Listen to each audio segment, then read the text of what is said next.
All right, let me be straight with you. I don't like how I sound. This is what happens when you spend a week with children home from school that are 8 and 6. Every couple of minutes, you got to say something like, boys. You say it much louder than that. So I've sucked down some hot tea. I don't like hot tea. Never have. I don't like hot beverages. I thought it was going to be a New Year's resolution. Nope, not at all. Coffee. Well, I guess not coffee. Never cared for coffee. Good. I really don't like hot drinks. I just don't. Hot cocoa. I don't like hot cocoa. Hot cocoa popcorn. I did not really like the hot cocoa popcorn. But I've learned my lesson in these circumstances. This is what helps.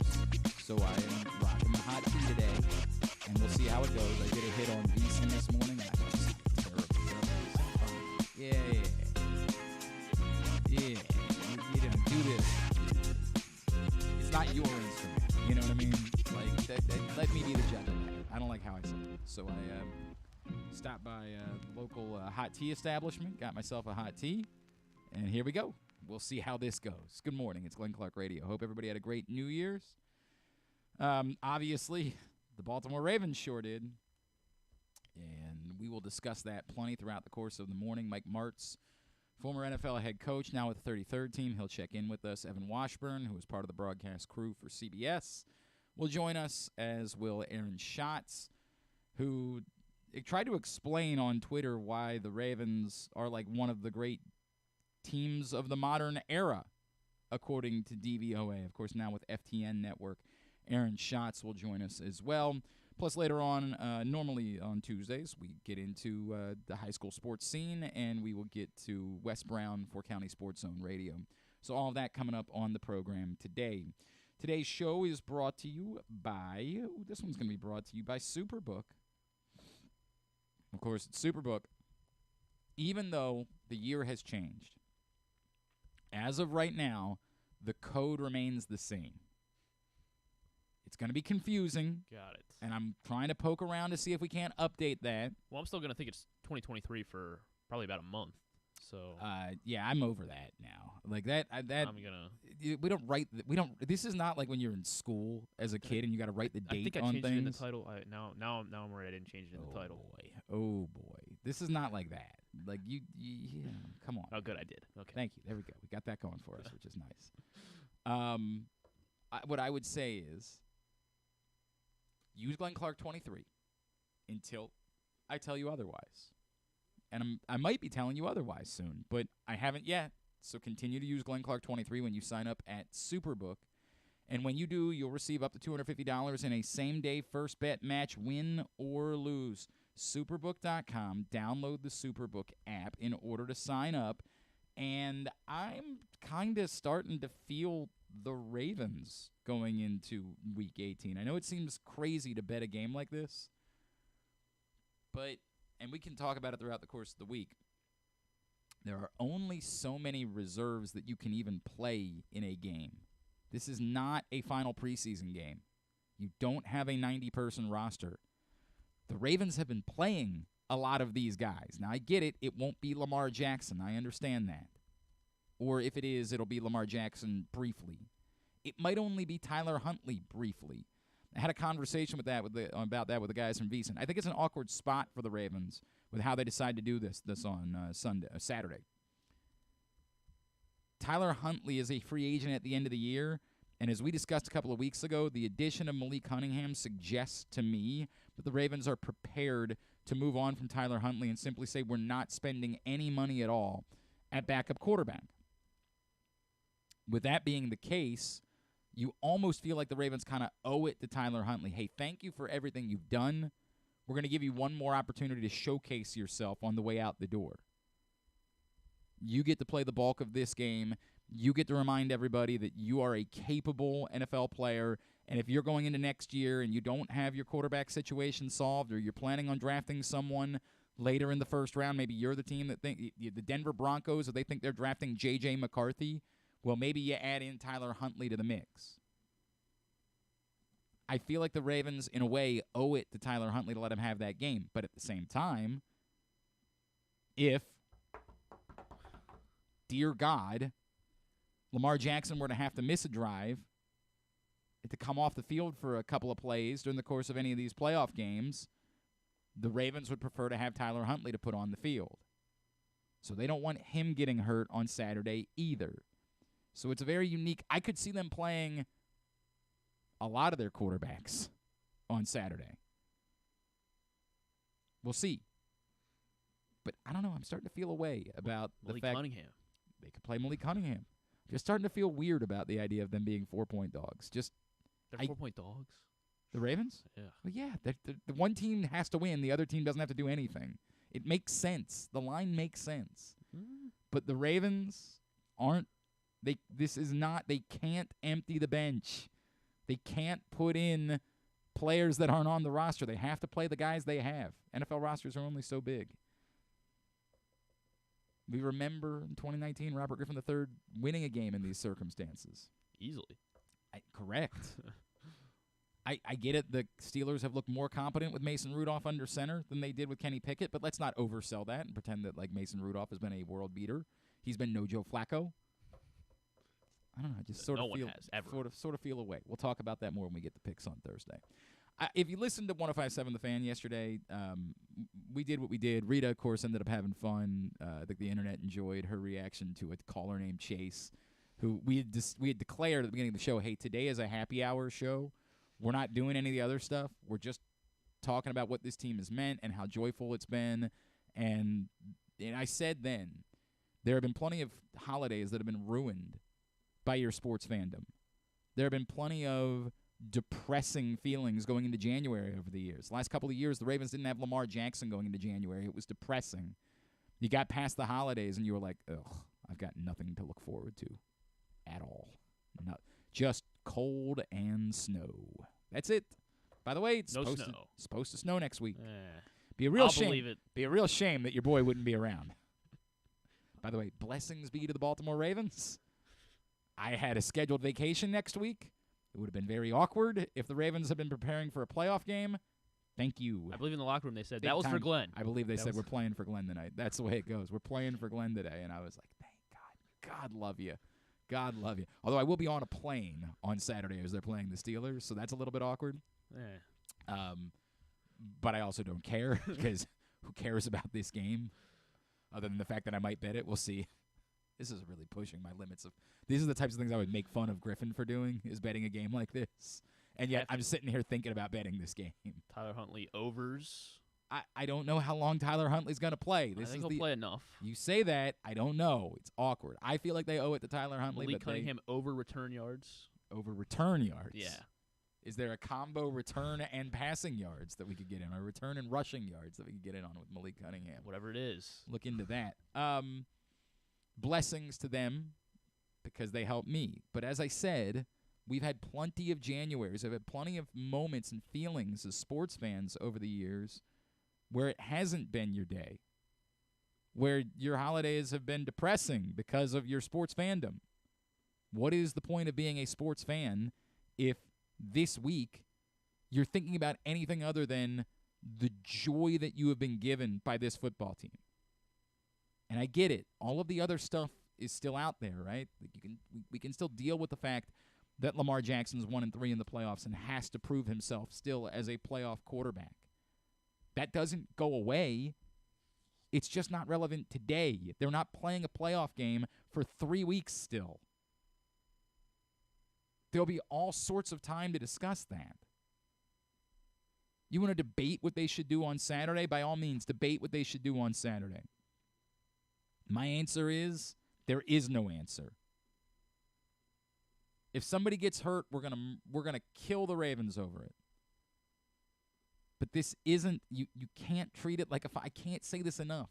And John Harbaugh referenced it. Like their inactives are going to be taken up by the guys that we already know. The inactives from this past, can you pull up this past Sunday's inactives, Griffin? Yes. Because you got to add Marlon Humphrey to that list. Right? So it's Kyle Hamilton. It's Marlon Humphrey for sure, 1 and 2. Presumably Kevin Zeitler again and Brandon Stevens again. I'm thinking if you miss the last game, you're not returning for the final regular season game. So I'm just guessing you knock out 4 of your inactives right off the bat. 4 of them gone. Because those guys that have been banged up, I'm assuming you're not putting back out there for your final regular season game. Who are the others? You said Hamilton, Stevens, Marlon will be inactive. Marlon will be inactive, almost certainly. Zeitler was the 4th that I said. So those are the 4. Pepe was inactive. He was a healthy yeah, scratch, right? I mean, he was, but like he had been banged up, so I don't know if there had been any. I'm not certain that he's inactive for this week. Patrick Queen looks banged up. He certainly looks banged up. Yeah. I could see them in making him inactive. Saleh was the other one, and then Josh Johnson was the 3rd QB. So Saleh presumably will not be inactive this week. They'll use his inactive spot for someone else who's been banged up of late. And I don't know if that's Zay Flowers, for example, who's been dealing with a foot issue. But that could be the answer. Willie Cunningham was also inactive. Right. Yeah. They'll presumably still use a third. That's the funny part, right? Will they use a third 4 quarterback? QBs or I don't know. But, like, you hear what I'm saying. We're giving away 5 spots immediately just to guys that are banged up, for the most part, that they played without this past Sunday. Got, like, Stanley maybe just you would want to, but do you have an active available? I get the argument of just play Patrick McCary, but McCary's been playing a lot of snaps. Right. Like, you don't really want McCary getting hurt either because he's a significant contributor. They're in a tough spot with this. I mean, like, they are. Because it's easy for us to say, don't play anybody. Well, somebody's got to play. They have to play the football game. The bit about you should purposely try to lose to increase the chances of keeping the Bills out of the playoffs, get the entire F out of here with that. And that's gross to me. Gross. Laughable. That's the type of thing that, like, if on Monday you wake up and that's how the combination of things occurred this weekend, then you say, that's interesting. Maybe the Bills were ultimately the better team, but if they didn't beat the Dolphins, were they the better team? Really? I'm not thinking about that. That's not even in the back of my mind as far as decision-making is concerned. Like, imagine you being in a tie game late and being like, hey, guys, don't try to tackle. Whatever you do, just don't. We really don't want to see Josh. Let Jalen Warren go past. We're good, but I don't know that we can beat the Bills. That is as pathetic of a conversation. And I know that I am the king of, hey, I'm rooting for, the least path of resistance. No, the year that the Joe Flacco got hurt and the Ravens were out of it, I openly talked, and people killed me over it. I openly talked about the fact that I wanted them to lose every game the rest of the way.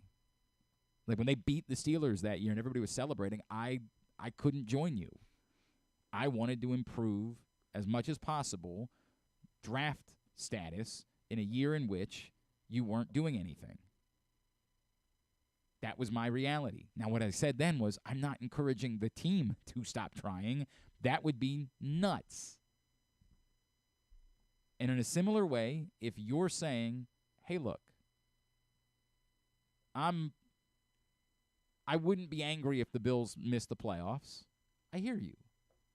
But for the Baltimore Ravens to even consider it, to even have it, again, in the back of their mind, is as bat-ass crazy as anything I could ever possibly imagine. Not even a thought.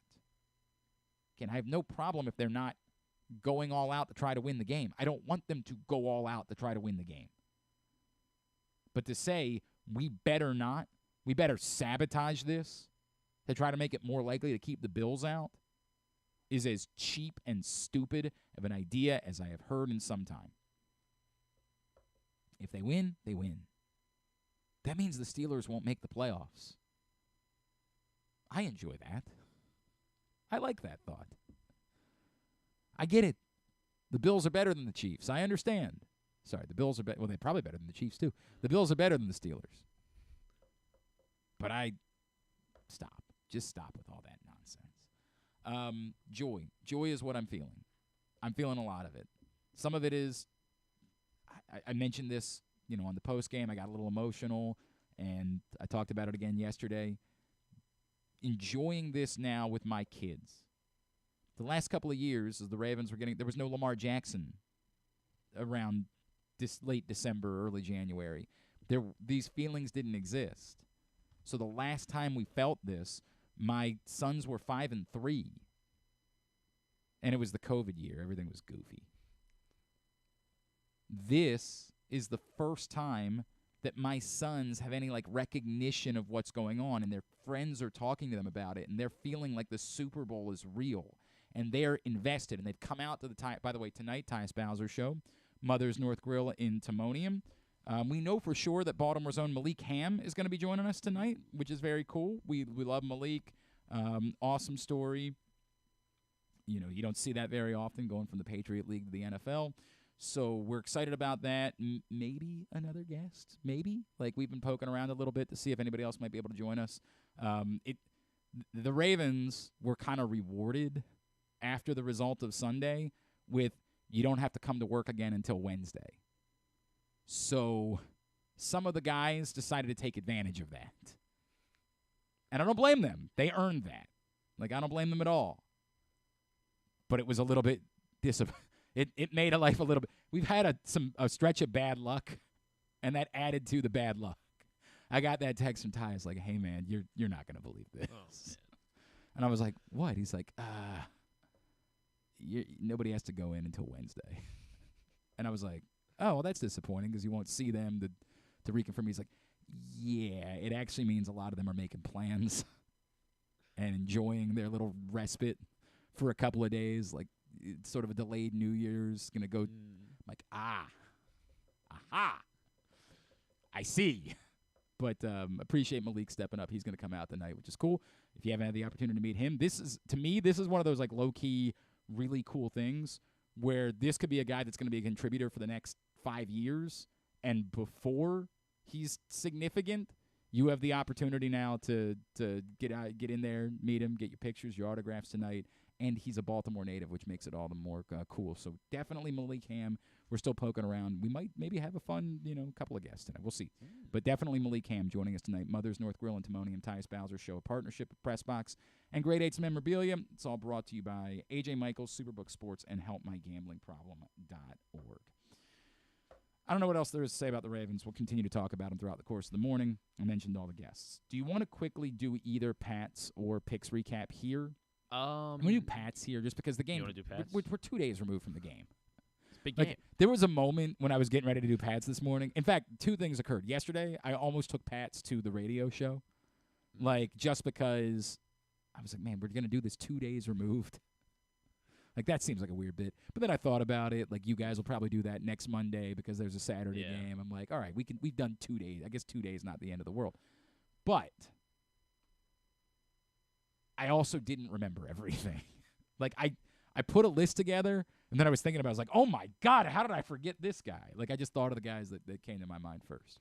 As you know, Pats on the ass. You know how it works. You pick 5 Ravens. You rank them 5-1, with number 1 being your man of the match. Your list must include 2 offensive players, 2 defensive players, and then your 5th can be a special teams player, a coach, or another offensive player. Defensive player, it's going to be really difficult for me to be mad. I know I've said that before, and Griffin still tried to push me.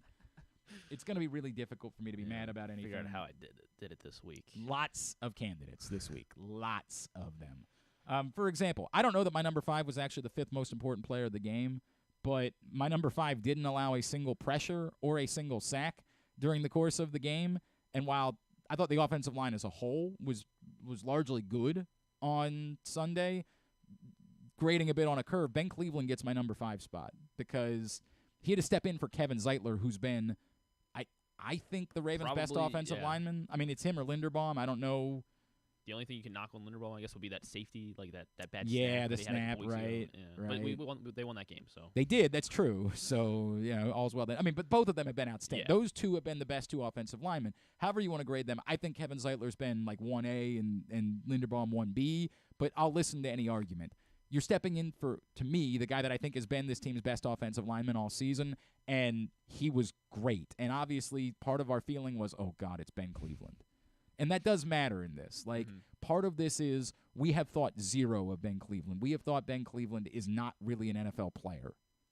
And this was the first time we came away from saying, maybe Ben Cleveland can be a factor. Like, maybe he can factor in to the Ravens moving forward. I thought Ben Cleveland was great. Obviously, no sacks, no pressures. Ben Cleveland's my number 5. Yeah, that's a good pick for number 5. My number 5, I guess I'm going to go with... Thanks, Griffin. What? Yeah, you're welcome. I approve. I guess I'll allow it. I guess I'm going to go with him as a special teamer, I guess. But he had, I think probably his best game as a pro. Justice Hill is my number 5. He was a big factor in the pass game. You're allowed 3 offensive players, and yeah, he was more to me. He was. I get the return was big, but yeah, and I guess because the return maybe put it on Tylan Wallace for the block and Pat Ricard for the block, or Chris Horton, I guess, for as Baldinger put it, a counter left side return or something. Oh, I didn't see that. Oh, he put a quick video. Yeah, but yeah, so great return by Justice Hill, and plus, he ran great, and he was a big factor in the pass game. The initial list I made, he was on the list, and then I took him off because I forgot to put. I'll tell you in a second who I forgot, which I was like, what am I doing? Yeah, that's the one. Number 4 for me is Arthur Millette. And it was difficult for me to pick who the second off. The first defensive player was easy to me. And if your second one was Geno Stone, I'll hear you on Geno Stone. I'll hear you on Patrick Queen. I'll hear you on a few different guys. To me, this is a little bit me recognizing Arthur Millette.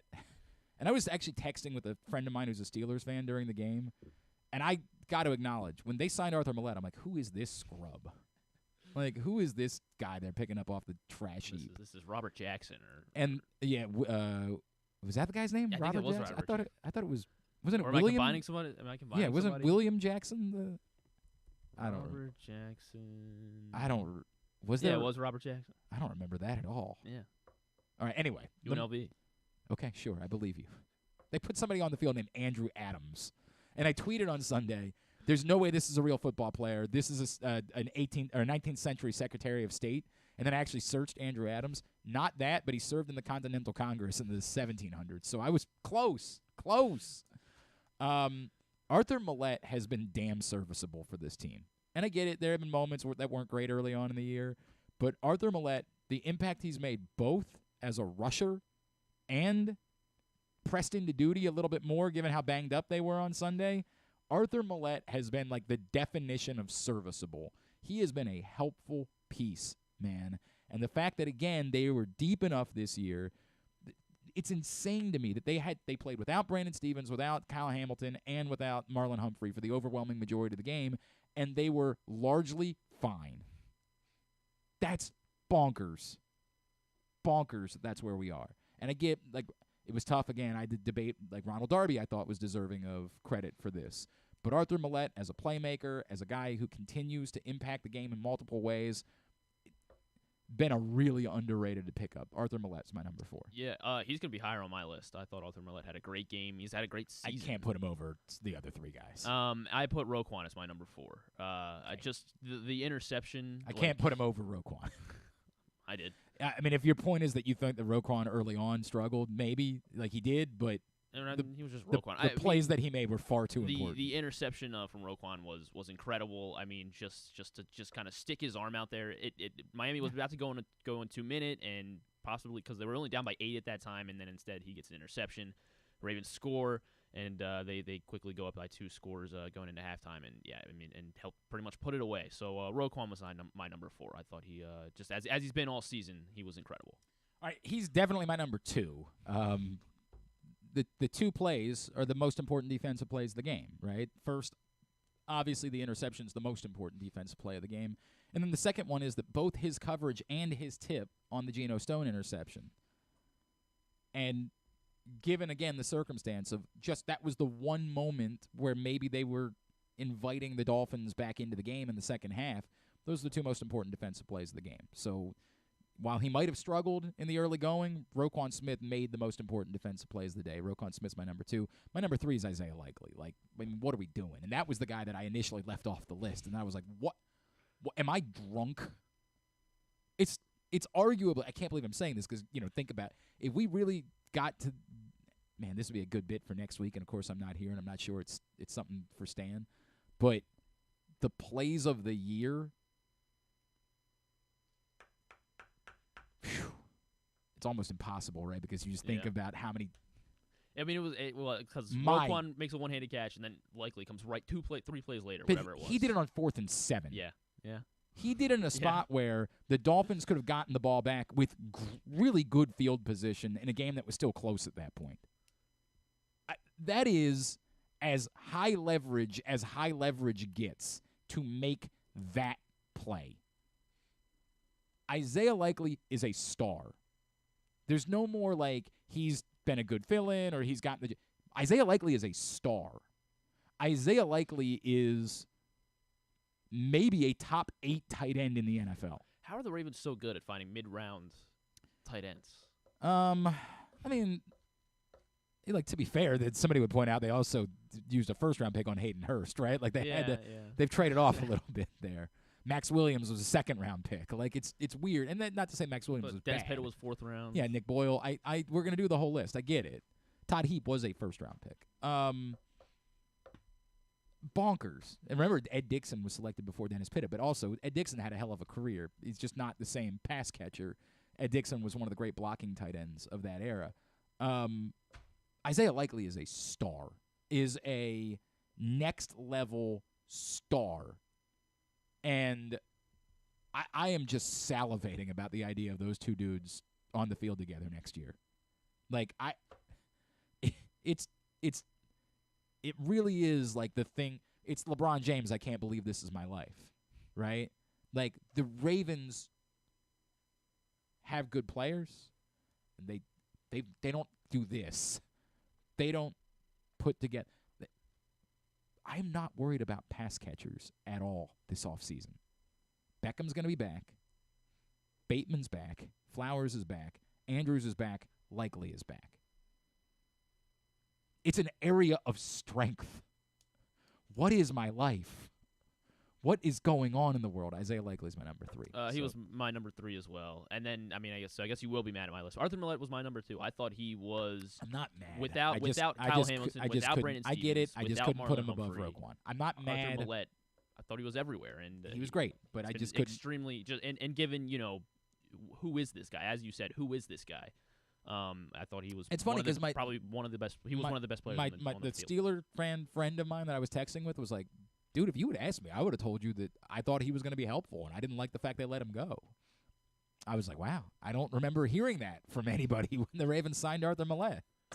God, he's been helpful. Look, just retire it. We'll call it the Lamar Jackson. Yeah, the Lamar Jackson man of the match. We can just do that. There's nothing else to say. You can't say anything else. It's crazy to me that Lamar Jackson had been having an MVP season and yet delivered his best performance after he had already taken over as being the MVP of the league.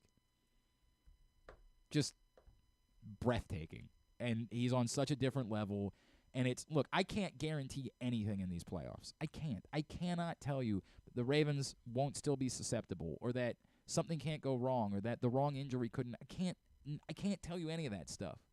But the confidence that you have right now is entirely based around that young man, the way that he's playing. I saw a couple of people make the argument that it's more impressive than 2019 because it's not any longer in a Greg Roman offense. It's a different thing, what he's being asked to do. The game is so slow for him right now. Now, part of the story on Sunday was the amount of time that he had to throw the ball because he was given plenty of time. But part of it is he is it's like transcendent. He is above NFL competition. Does he still miss an occasional throw? Yes. He's not perfect, despite the fact that his passer rating says so. But he is about as close to perfect as there is. And his attention right now, the zone that he's in about changing his narrative about this has always been about Super Bowls to me. I just don't care about this other stuff. I'm not allowing myself to get too high about it. I'm staying as focused and as driven as I possibly can. We don't have to take a break. We'll call him in. Oh, a little we'll later. take a break, Yes, is what you're saying. Yes. Well, then, that's different. Thought Griffin was telling me to take. We have signals in radio. This one, where you like breaking a stick, that's take a break. And I thought Griffin was informing me to take a break, and I was saying we didn't have to. We're okay. Anyway, Lamar it's just otherworldly. It's just, I don't know what else there is to say about it. Continue to get me yours. I'm sharing them throughout the course of the day at Glenn Clark Radio on Twitter. Your pats on the ass for the Ravens win over the Dolphins.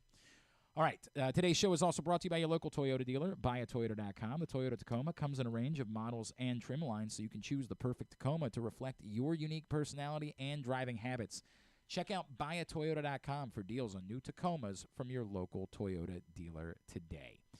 All right, so is it when we come back in? Yes, when we come back. All right, when we come back in, we're going to chat with our buddy Evan Washburn from CBS. That's next. It's Glenn Clark Radio.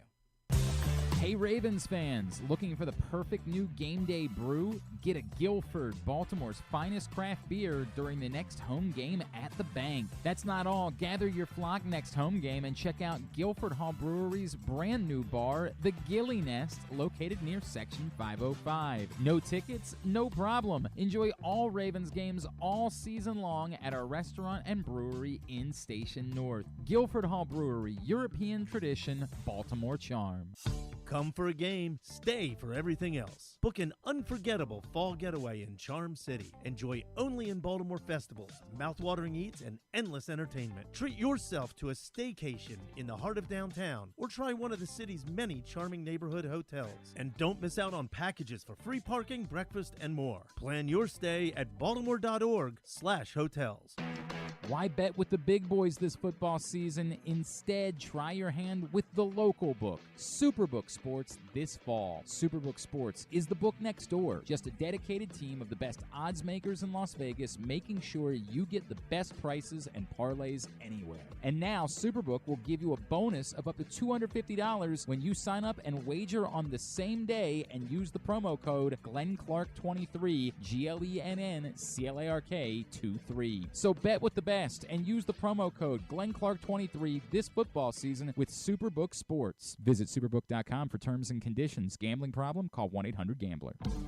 6 chicken tenders made from fresh, never frozen Royal Farms world-famous chicken, a family-sized order of Western fries, honey mustard dipping sauce, and a 2-liter bottle of Dr. Pepper. It's Royal Farms' new Tucker's Tenders Meal. It's Justin Tucker's favorite, and at only $19.99, it'll be your favorite meal, too. The new Tucker's Tenders Meal, available only at Royal Farms. Now you can kick back, relax, and eat like a champion. Real fresh, real fast, Royal Farms. Gambling can be a fun and entertaining experience, but there are risks involved. If you're planning on betting on the game at the casino or on your phone or computer, know your limit, stay within it. Set a budget and a time to stop. Remember, gambling isn't a financial solution, and it doesn't mix well with alcohol or drugs. Know the risks and have a plan before you begin gambling. For free and confidential services, call 1-800-GAMBLER 24/7 or go to helpmygamblingproblem.org.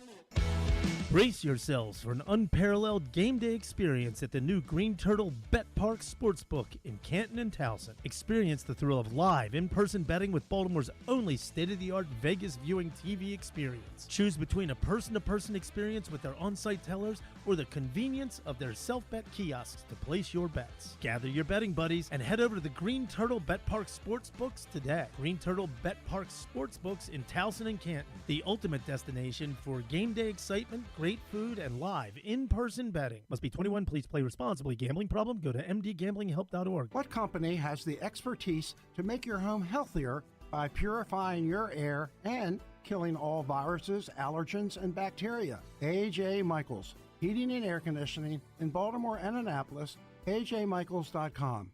Make sure you're tuned in every Tuesday for PressBox fantasy football analyst Joe Serpico to get you ready for your Waiver Wire Wednesday, brought to you by Live Casino and Hotel. And if you have other fantasies you want fulfilled, subscribe to Glenn and Jeremy Kahn's OnlyFans page at... Wait, are people supposed to know about that? All right, back in here on a Tuesday edition of GCR. Hey, a couple of things. One, I don't think there's going to be a Project Game Day this week. I just in discussing it with everybody involved. The fact that the game doesn't matter and who knows, when would we start? Have the Ravens kind of given up by halftime? Like, I don't know. So and also I'm going away anyway on top of it. So I think we're going to make the executive decision. No Project Game Day for the finale, but we will be doing them for the playoffs. So make sure you join us at facebook.com/PressBoxSports and youtube.com/PressBoxOnline. Project Game Day is brought to you by AJ Michaels, Superbook Sports, and HelpMyGamblingProblem.org. Our next guest had a home game this weekend as he was working the broadcast for CBS. The Ravens win over the Dolphins, and maybe another home game to be had here in a few weeks. He is, of course, our friend, CBS NFL reporter, Mr. Evan Washburn, and he's back with us here on GCR. Evan, Happy New Year, man. Thank you, as always, taking the time for us. Really appreciate you doing it. Yeah, no problem. Happy New Year, everybody. Hey, I was really something that came up during the broadcast, and I will talk about how good the Ravens are because they're unbelievable. But I'm assuming that you were there for this conversation, and it really stood out to me. Charles brought up late in the game that Lamar had mentioned during your guys' production meeting that in 2019 he did feel like the layoff, during but from the fact they didn't really play anybody in the final week of the season and then had the bye, it might have impacted him. Were you in on that conversation, and do you wonder at all if maybe his preference might be to get out there like a little bit this week just to kind of stay loose ahead of having the bye next week? Yeah, for sure. I was there. We talked about it. It was part of a just overall discussion about the 2019 experience and what he and the team took from it and how it's impacted their approach to this year and their mentality. And then specific to the playing time in that, I think it was a Steelers game in that one that our crew, I think, did. It was something that he acknowledged. Now, what bearing that has on the decisions this week, I don't know. I still don't think it'll have that much of an impact. I mean, you just watch Bradley Chubb go down with that torn ACL in a point in the game where he should not have been in there, and it's a reminder, an unhealthy reminder, I should say, for the value of these guys, and when they're not going to impact the outcome, it seems like too much of a risk to keep them out there. I understand exactly what you're saying, Evan, and I have always been team like no way, no hell, no chance. But I'm in a weird place now with how much I trust this young man. Like, I have so much insane trust in how he sees the game and the zone that he's in. That and not recklessly. Like, if he said, "Dude, I'd like to play the whole game," I would say, "Okay, no, thank you, Chief. That's not happening." But if it was more about, "Hey, I want to keep preparing this week. I want to keep acting like I'm going to play all throughout the week, and maybe even just take some snaps, like go out for the first series, hand the ball off a couple of times," I have such trust in Lamar Jackson right now that if that's what he asked for, I'd almost be inclined to let him do it just because I think he is feeling and understanding himself and the game in a way that I have seen very few people do it in modern history. Yeah, I mean, I don't disagree with anything you said, except for the fact that if one snap on a Sunday, or I guess it's a Saturday afternoon game, is going to dictate whether or not you play well 2 weeks later, then you've got bigger problems overall. I like the idea of preparing like you're going to start, and that makes it tricky for Tyler Huntley or Josh Johnson or Malik Cunningham. But whatever Lamar needs Saturday or Monday through Saturday pregame, he gets it. But if it's me, you're not playing because you're too valuable. Right. I completely that there is no reward at all. And even if there's a 0.1% risk, that means that the risk is greater than the reward. I completely get what it is that you're saying. Evan, I had this conversation yesterday over on The Fan. Lamar's the MVP of the league, right? Like, that's done. That's over. Besides Lamar, to you, what are like the 2 or 3 biggest stories or storylines or reasons why we sit here on January 2nd with the Ravens definitively being the best team in the NFL? So storyline specific to this team as to why they are as good as they are. Like what attributes? Besides the greatness of Lamar Jackson, which we all recognize is like none of this happens without Lamar Jackson being Lamar Jackson.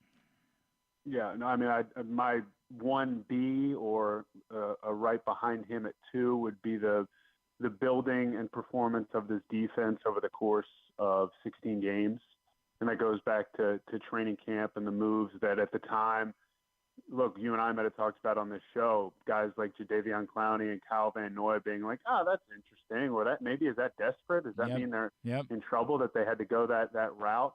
And just how well those have worked out. And the fact that Mike Macdonald has built himself into one of the best defensive coordinators in the league and a guy who will get plenty of looks as a head coach this offseason if he wants them. And the continued emergence of Roquan Smith as Ray Lewis 2.0 without some of the pregame bravado, even though he has his own version of it. So I think that's to me as big, again, not as exciting as what Lamar's done, and they won't get a hardware like he will as an MVP.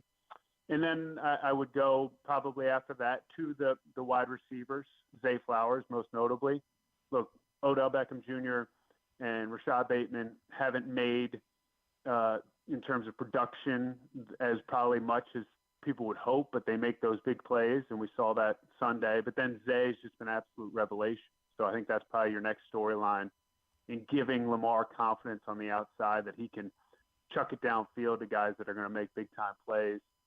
And then probably lastly, just what kind of the staff led by John Harbaugh has done in kind of building out the mentality of this group. And it's a version of what we've seen with Ravens teams before, where they really feed on this idea of doubt and being underdogs. But the term I keep using, that stuff is good and powerful and useful for them and everybody. But to me, there's just more of an edge with this group. And they got better throughout the year. They really improved after games like the Colts loss or the Steelers loss or even the Browns game, where it would surprise me if those things happen now. And that's a testament to the staff really pressing themselves, but these players to get better over the course of the season. It's so funny, Evan, because my three were the emergence of the edge rush, the wide receiver depth, and the coordinators, right? But what you bring up about John Harbaugh, and I have been called a John Harbaugh apologist in the last couple of years when everybody wanted to yell and scream about, one playoff win in the last decade, and I said, hey, there's no context to that. Like you're saying this, and it doesn't mean what you think it means. To me, this has been a masterclass this year, and I don't think he's getting nearly enough credit for it. I get that Kevin Stefanski's probably going to be the coach of the year because you lose your quarterback and you're arguably better after that point. Like, I understand why that's going to end up making him coach of the year. But, my God, the leader of men portion of what it takes to be a head coach. I don't know that there's ever been an example, and people will bring up 2019, and I get there's an argument for it, but the way that he seems to have a feel for this team and what to do with these guys in certain situations and the way that they respond to him, I don't think that John Harbaugh is getting nearly enough credit for there are good players and they're all of that, but I think he's responsible for far more of what's happened this season than a lot of people want to acknowledge.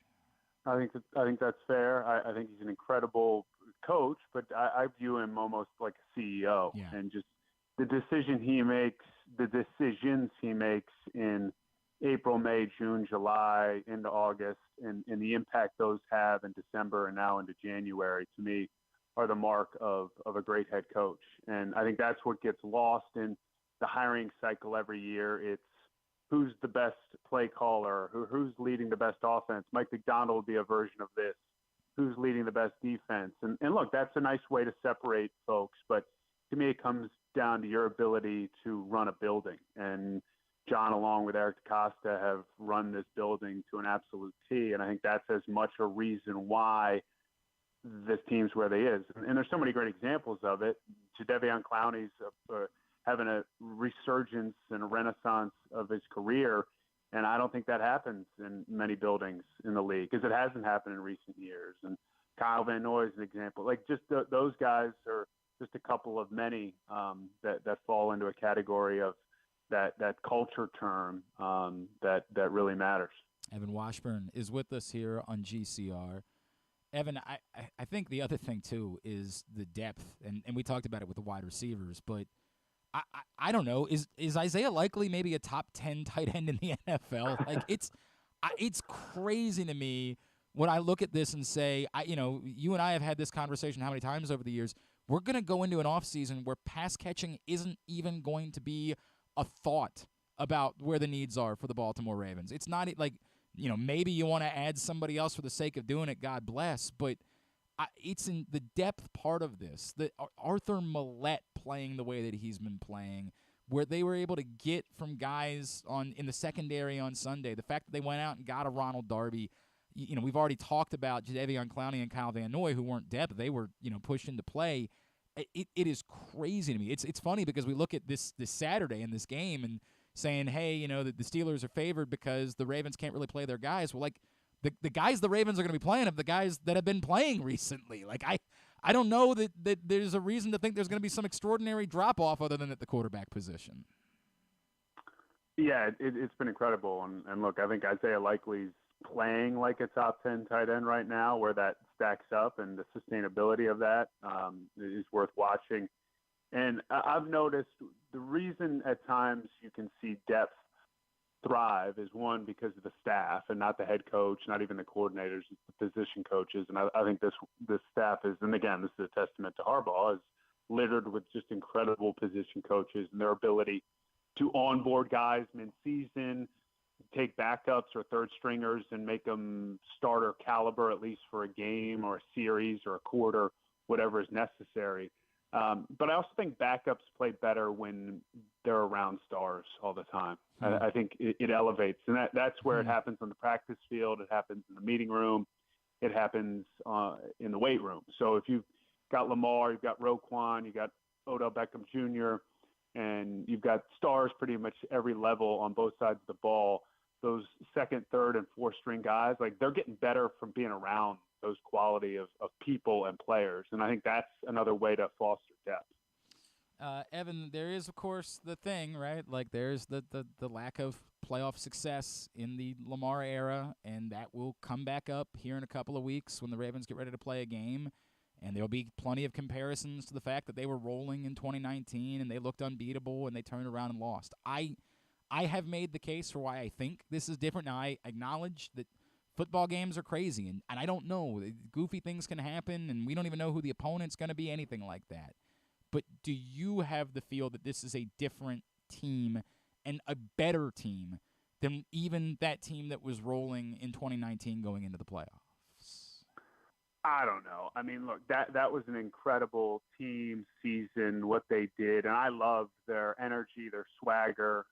But it's clear there's a different approach this year, and I touched on it off the top. They're very singularly focused in a way that feels like they're almost not. I mean, look, that locker room was on fire after they won, and Harbs was dancing and stuff. But look, I've interviewed Lamar a bunch after games, and he's always a good time. He's in a different headspace right now. I mean, I was pushing him to enjoy the moment, and he wanted nothing to do with it, which I appreciate. It made for, an interesting and funny dynamic over the course of whatever it was, a minute and a half.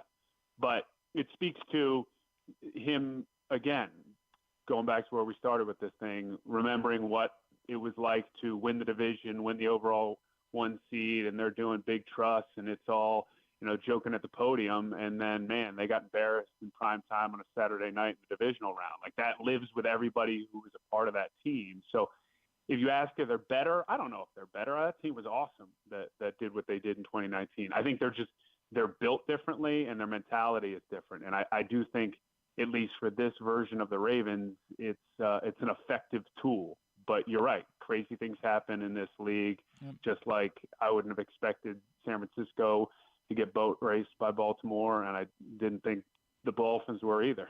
So it speaks to anything can happen over the course of 4 quarters in a football game. Who's the biggest threat to you in the AFC right now? Besides, again, obviously the Ravens is the answer, but who's the biggest threat to the Ravens in the AFC?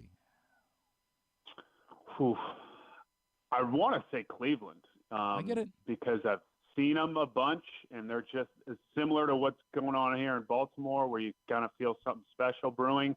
Theirs is a much different brand of special, but like all you need this time of year is belief and skill and quality defense and guys that can make plays, and Cleveland's got that. And then so I would say Cleveland, and it's just hard to quit Kansas City. I know that sounds bad right now, just because it's been such a odd run here over the last month. But if I had to, push came to shove, I'd probably say Cleveland's the scariest team, because that defense too. Yep. You got Myles Garrett on the other side. That can make this offense for Baltimore look human. And look, they already did it. Yep, so they imposed their will. Doing it in this stadium.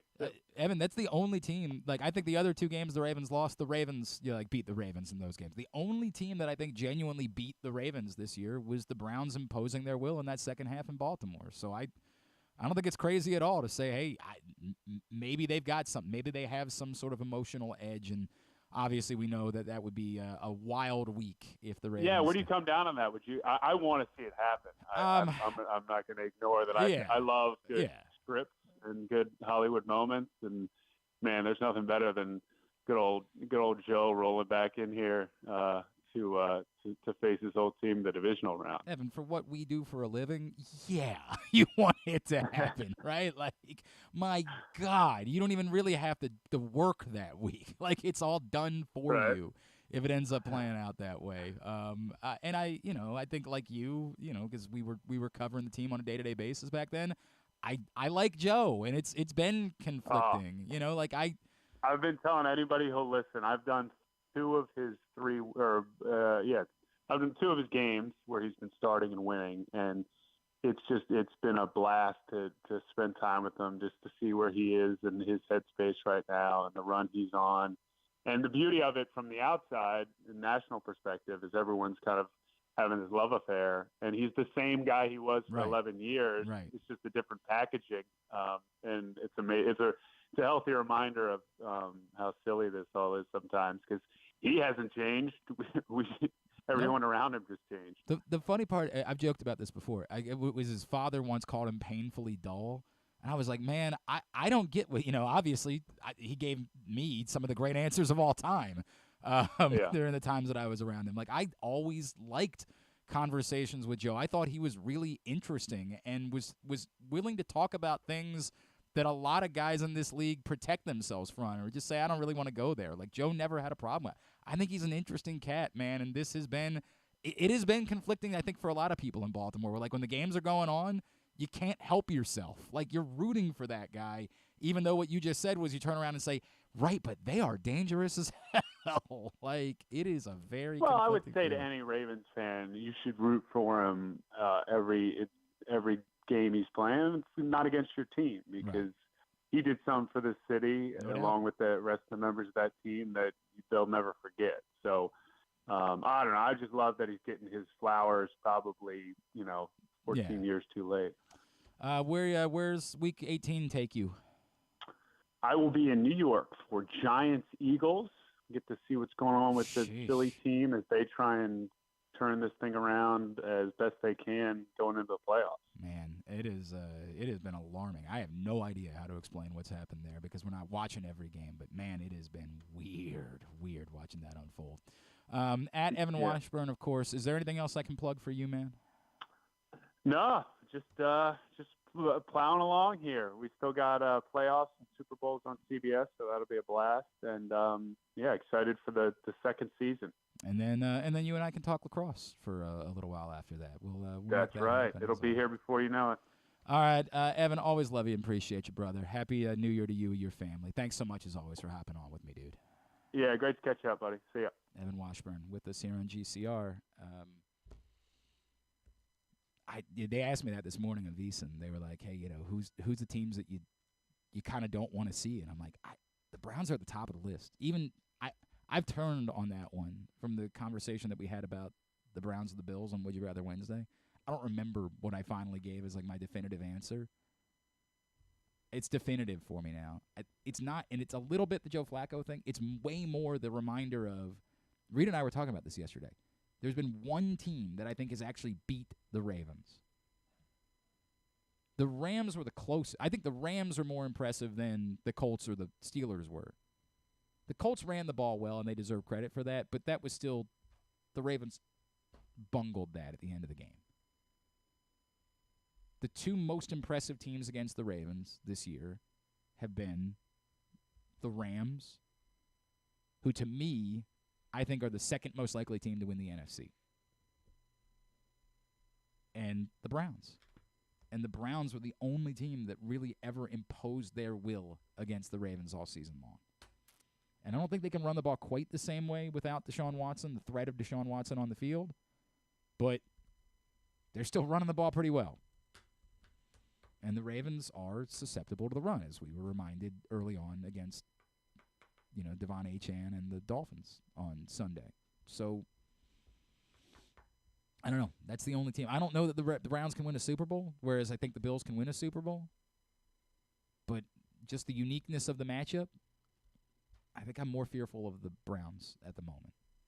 But, boy, what a week it would be. Oh, boy. It would be a week.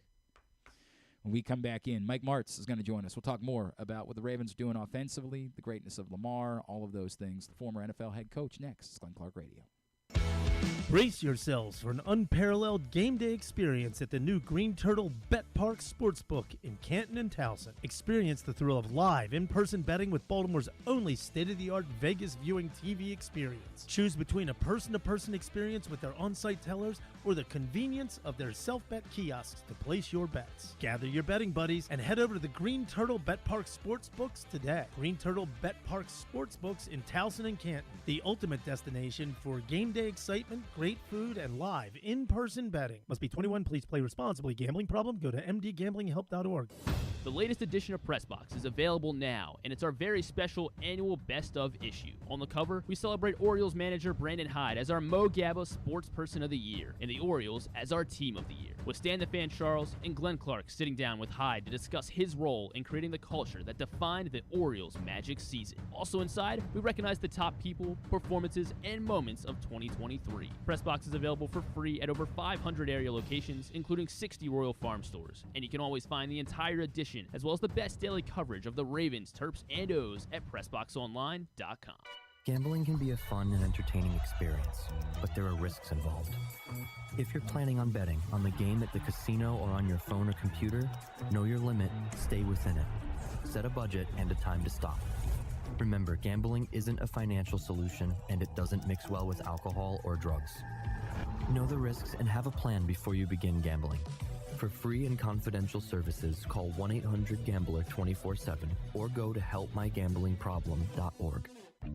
Make the most out of every day in your Toyota RAV4. Available in hybrid or gas-only models. A RAV4 can get you where you want to go in style. Check out buyatoyota.com for deals on new RAV4s from your local Toyota dealer today.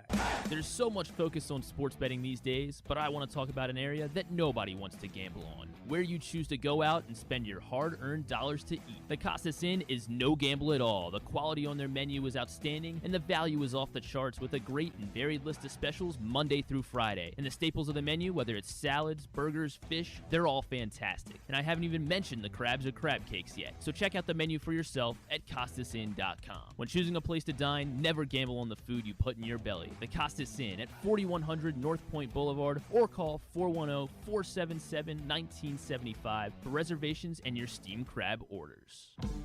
6 chicken tenders made from fresh, never frozen Royal Farms world-famous chicken, a family-sized order of Western fries, honey mustard dipping sauce, and a 2-liter bottle of Dr. Pepper. It's Royal Farms' new Tucker's Tenders Meal. It's Justin Tucker's favorite, and at only $19.99, it'll be your favorite meal, too. The new Tucker's Tenders Meal, available only at Royal Farms. Now you can kick back, relax, and eat like a champion. Real fresh, real fast, Royal Farms. Come for a game, stay for everything else. Book an unforgettable fall getaway in Charm City. Enjoy only in Baltimore festivals, mouthwatering eats, and endless entertainment. Treat yourself to a staycation in the heart of downtown, or try one of the city's many charming neighborhood hotels. And don't miss out on packages for free parking, breakfast, and more. Plan your stay at baltimore.org/hotels. Don't forget about Project Game Day after every Ravens game this season. It's kind of like this show, except Rita's also there, so I actually think it's pretty good. But hey, you're already here now, so why don't you go ahead and keep listening to GCR. Hey, Stan the Fan is going to get back in action this week. It might be a little bit delayed. He's a little under the weather, so I'm not sure if they're going to do the baseball show today. But planning to get back to action this week and getting back to the pattern of doing 2 shows a week for you. just don't know. I apologize. I was going to tell you today, hey, they're going to be talking baseball, him, Ross, and Luke. And they're planning on doing that every week throughout 2024. Just don't know if it's going to happen this week, because Stan let us know yesterday that he's just he's feeling a little sick at the moment. A lot of people are in town. I get it. It's rough. By the way, if you are, we ask that you don't come out to the Tyus Bowser show tonight. And I mean that. We want to have you there. Tyus is going to be there. Malik Ham is going to be there. We're going to have a great time at Mother's North in Timonium. But if you are sick, please stay home. Stay home. I speak on behalf of your coworkers. I speak on behalf of everybody in town. If you're sick, please stay home. And I get it. It's that time of year. A lot of people feeling sick. So, I don't know if that was how you describe that. Not a sermon, just a thought. You're sick, stay home. Enough of the tough guy routine. Like, I'm a gamer. No. You're sick. Don't bring it out and share it with the rest of us. Thank you. Little PSA from your friend, Glenn Clark. Let's talk a little more Ravens. Obviously, the number 1 seed in the AFC, the top team in the NFL overall, heading into Week 18. Joining us now, longtime NFL head coach and offensive guru. Now he's with the 33rd team, and he's been watching a lot of what the Ravens have been doing this year. He is Coach Mike Martz, and he's back with us now here on GCR. Coach, it's Glenn. Happy New Year to you. Always great to catch up. Thank you so much for taking a couple of minutes for us this morning. Yep. Happy New Year, Glenn. Thanks for having me. Yeah, well, obviously we are, it's about the happiest New Year you could possibly imagine here in Baltimore, Coach. Oh, sure, yeah. This starts with Lamar, of course, and I'm wondering, as much as you've watched him over the years, if you've gotten a feel for his evolution, and I think a lot of people have compared the Ravens' circumstance to 2019, and part of why I have greater trust in the Ravens right now is because I have greater trust in Lamar. As good as he was in 2019, and he was brilliant in 2019, I think he's actually better at this point. Are you seeing the evolution of his game and his decision-making that he might genuinely be better than even the first time he was MVP of the league? Not even close. It's not even close. He's not even remotely the same guy. And I say that not because he wasn't good before, but they've made a commitment to improve what he does in the pocket. They, in the past, I think, because he's so talented, he was quick to take off with it at times and make plays with his legs and extend plays and all that. So the timing of the passing game that's inherent in most NFL teams might not always be there. They, in the off season and camp, however they did it, this is something he wanted as well. He looks really terrific as a pocket quarterback, which he didn't in the past. And by that I mean not skill-wise. He's always had that ability to throw the football accurately and very well, but just to stay in there and be comfortable and go through a progression of some sort and make decisions and get to check downs and whatnot, and let the whole play kind of be created and react to what the defense is doing instead of just one and done kind of a deal. He's just absolutely up to the game as a passer. It's really a lot of fun to see. What jumps out at me, Coach, and I don't know if you can speak to us, the game looks slowed down for him to me. Like it. No question. He just. Yeah. No question. Go ahead. No, it's no question. That's part of the transformation, though, and a lot of that's a coaching deal too. They constantly talk to him about so much of it. You play the game with your eyes as a quarterback, and you have to slow your eyes down a bit and be comfortable in what you're looking for and what you see. Instead, you never give a quarterback a bunch of opportunities to choose from on a play. I never did. You come back, and this is what we're trying to do. The ball's supposed to go here in this coverage, or if it's not that coverage, it goes over there. End of story. Instead of just trying to find the open guy kind of deal. And they're very specific about what they want him to do with his eyes, and he's very disciplined in it, and he stays with it. And then the play will break down in itself. It happens in the league, right? And then he excels. Of course, he excels at that. But the discipline of a pocket passer, if you don't have that innately with you, no matter how much you do it or train or whatever, it's not going to happen for you. And he has that. And they they got it out of him, which I think is the biggest part. Coach, you don't know this, but I've been friends with Kurt dating back to, I used to work in Arizona, and I got to know him then, and he's one of my favorite human beings, and I'm sure he's one of your favorite human beings because he's, your guy, and he's one of the great human beings of all time. But one of the things that jumps out at me is the circumstance, right? Like, he was in a circumstance that there was a great system, and also he had damn good wide receivers to throw the ball to there in St. Louis. How much of this with Lamar is also the improvements the Ravens made around him to give him an Odell Beckham, to draft high-level wide receivers, the depth they now have at tight end, Isaiah Likely on top of, they lost Mark Andrews, and they might have another top 8 tight end in the NFL with Isaiah Likely the way that he's been playing. How much of the story of Lamar's evolution also goes with upgrading the circumstances that are around him? Well, it's tied into it, obviously, but I will tell you, though, I do think it's all based on trust, and it always was with us, with Kurt, and that when the ball's supposed to be there, it's there, and that you're there where you're supposed to be. Now, I will refer back to early in the season. Flowers fooled him an awful lot early.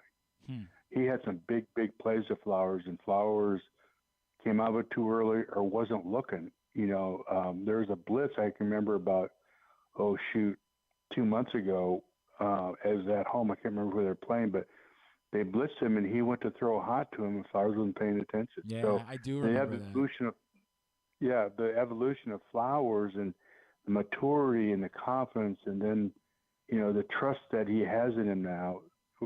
When a receiver knows that you trust him and he understands what his role is, receivers have got to see the game through the quarterback's eyes. And you have to play it full tilt the whole time. And once he bought into that, which he did, he's a different guy now, too. So his evolution is really kind of mimicked what's going on, too, with Lamar. Is there anything that gives you pause to think that they are, there's a risk here with the Ravens? Like, I almost feel like it's too good to be true a little bit, right, Coach? Like, they just throttled the best team in the AFC besides themselves and the best team in the NFC in back-to-back weeks. Like, can they really be this good? Do you know what I mean? Yeah, they are, obviously, and I think the thing that isn't spoken about a whole lot is Roquan Smith. Couldn't he be an MVP himself? He's just absolutely. How do you watch their defense and not watch him? Yeah, all he does is make plays. He is a rocket to the ball, and so there's another addition along with Flowers and some of the things they've done to really up that team. The team that can beat him is San Francisco. Okay, it's the only team that can beat him in my mind. Now, San Francisco, they had 3 tip balls that were, and the quarterback didn't play well and all those things. He's a young kid, and he'll learn from just as Lamar's learned in the past. They play again, it will be a Titanic. But that's the only team I think at this point that can beat him, and I think that'll be the Super Bowl, to be honest with you. But who knows? It would be really good. That would be a heck of a Super Bowl for the NFL to get that. Wouldn't it be a big one? Yeah, wouldn't it be great having all that talent there together? Same time at both ends of the field. Coach, I wonder if you could just give some insight. One of the topics that we're dealing with this week now is how the Ravens go about approaching Week 18. And I realize there's no definitively correct answer, but there's nothing at stake for them, yet there is also the thing where they're going to have a week off the following week. And Lamar, told the guys in the CBS production meeting this week that he thought that did impact them back in 2019, that he had gone 2 full weeks without really doing anything football-y. How would you, as a coach, handle this circumstance going into Week 18, knowing that you're going to have a bye the following week? Well, it's such a difficult thing to do. It's a feel for the team and the guy, playing quarterback. I've never felt like you could not play the quarterback when you have the bye. And we've had that several times in my career, and we always played them a half or into the second quarter or some, and then got them out of there. I just think you have to be very, very careful because it's not really momentum. There's an energy that's going on. There's, you line up every week and you're ready to go, right? Mm-hmm. And when you miss that for 2 weeks, you can't just go back and get it back in the blink of an eye. You know what I mean? And practice is practice. So I think it's important, that they get out and compete for a while and then get out of there. But, and of course, if something would happen to him, everybody, but I've never felt like you can worry about what somebody's going to say. You have to do what's right for your team, and I'm sure Coach will do that. But I just feel like when you have that bye week coming up, you need to play him. He just needs to play, and God willing, he doesn't get injured or anything. You can be careful with him, all that, but they just need to be together and compete for a while and get the dust off and get ready to go. But that's my thought, and that's kind of what we've always done. And down deep inside, I want to play them all the whole game, but you can't do that. No, of course not. You can't take that risk. But Coach, what you speak to, to me, there's another layer to this, which is I don't know. I have such trust in this young man right now to not put himself in harmful situations. Like we talk about how slow the game is for him right now, and I get the fluke things can occur and there's risk. But if Lamar said to John Harbaugh, hey, I really feel like it would be beneficial for me to get out there, practice this week like I'm gonna play and play a little bit, I just have an insane amount of trust in this young man about how he's handling his business and not trying to force things, that he'll take care of himself if that's the circumstance. Yeah, I've believed in that from the get-go. Like I said, at least a quarter into the second quarter even, but it's always worked well for us. We've done that in the past. But, everybody's different, and he is such a remarkable player at this point. To not take any risk, I get that too. We were reminded by the 33rd team on Twitter that you saw this coming, Coach, all the way back in week 2. You were starting to talk about Lamar Jackson as being MVP of the league. You knew that there was a special season that was unfolding back then. Well, when I saw what Coach Munkin had done with him, and I think this is something that, and coaches will do this. They take what a player really does well and they just feed it, and then the things that they're not really developed in, they just kind of, okay, we'll deal with that. But he went and they took him, and they absolutely did a terrific job. And of course, this is something he wanted to. They got him comfortable in the pocket somehow, and they convinced him to stay in there, not to take off, and to go through reads because they knew he could do it. And he practiced. Obviously, he's doing it. And when I saw how comfortable he was and how quickly he could see and react to things, I said, yeah, this is a new one here now. There's nothing he can't do now. That was the one thing that was missing, is he got too agitated, too nervous, and was too quick to get off of things. And that went by the wayside after week 1, and he's a different guy. It's been special for us to watch. As you can imagine, we're having an awful lot of fun here, Coach. It's a good time to be in Baltimore. Coach Mike Martz, truly appreciate you. I don't even know I know you're doing this stuff with the 33rd team. Anything else you have going on these days? No, I'm trying to get out to San Diego to play some golf here in a few weeks. I mean, aren't we all though, Coach? Aren't we all? Yeah. Do that. Coach, Happy New Year to you. Always appreciate it. Would love if this run continues for the Ravens, we'd love to catch up again ahead of the Super Bowl. Thank you for doing this for us. Yeah, I'd love to do it. Thanks for having me. Coach Mike Martz with us here on GCR. And, the 33rd team just shared out a video this morning where he was calling the shot all the way back in week 2. It's a marvel. It really is. It's remarkable to behold. And I mean this. I brought it up with Evan. I do truly believe. I can't tell you what's going to happen in the playoffs. This is football. None of us knows what's going to happen.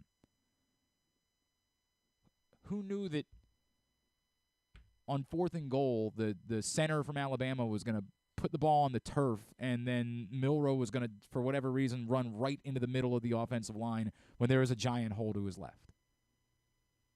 Things happen. Goofy things occur. Lamar Jackson was the best player in the NFL against the Pittsburgh Steelers this season. And do we feel like this group of pass catchers is unreliable in any way? But on that day, they let him down. They were wildly unreliable. I can't tell you what's going to happen. We can't see the future. We know Griffin can't. He's very bad at picking football games this year. It's been rough. He's had a couple of hits in the bowl season, but it's been a rough season for Griffin. There's no getting around it. I don't know. I don't know what's. It's just it happens. Every dog has his day. Where were you in the competition last year? I don't know. I think I was just pretty buried in the middle of the middle of the pack. Like but we weren't. I don't think on the whole our group was as good last year as it were. Yeah, as a whole year. we were all bad. This year we've been. I just have been the same as I was. You've really brought us down. I got to be honest with you. You brought us down. Really, really brought us down. I don't know. We can't know. There's no way to know what's going to happen. The wrong injury could ruin the day. A goofy tip ball could ruin the day. Remember, I'm not trying to suggest that if Tyreek Hill catches that ball in the end zone, the Dolphins beat the Ravens. That would be an absurd thing to say about a game where the Ravens won going away. They won by 37 points. How dare I make that suggestion? But how might it have altered that game if Tyreek Hill catches that ball? Wide open. The best receiver in football this season is wide open, standing by himself, and the ball is put right on him, and he doesn't catch it. Things happen. So I can't guarantee. You have people in your life who are only casual football fans, and I'm sure, Griffin, you got this over the holidays. Are like, so are the Ravens going to make the Super Bowl? I don't know. Yeah, they should. But should they? Are they definitively the best team? Hell yeah, they are. And more specifically, I believe they are definitively better than the 2019 team. I believe they are better at adjusting in game. Boy, did we see that on Sunday. Mike McDonald caught on to what the Dolphins' game plan was and figured it out, solved it damn quick. I think they have better overall defensive playmakers than they had in 2019. I think it's obvious they have a better group of wide receivers than they had in 2019. I get that they had, Mark Andrews in 2019, but in fairness, he played very poorly in the playoff game.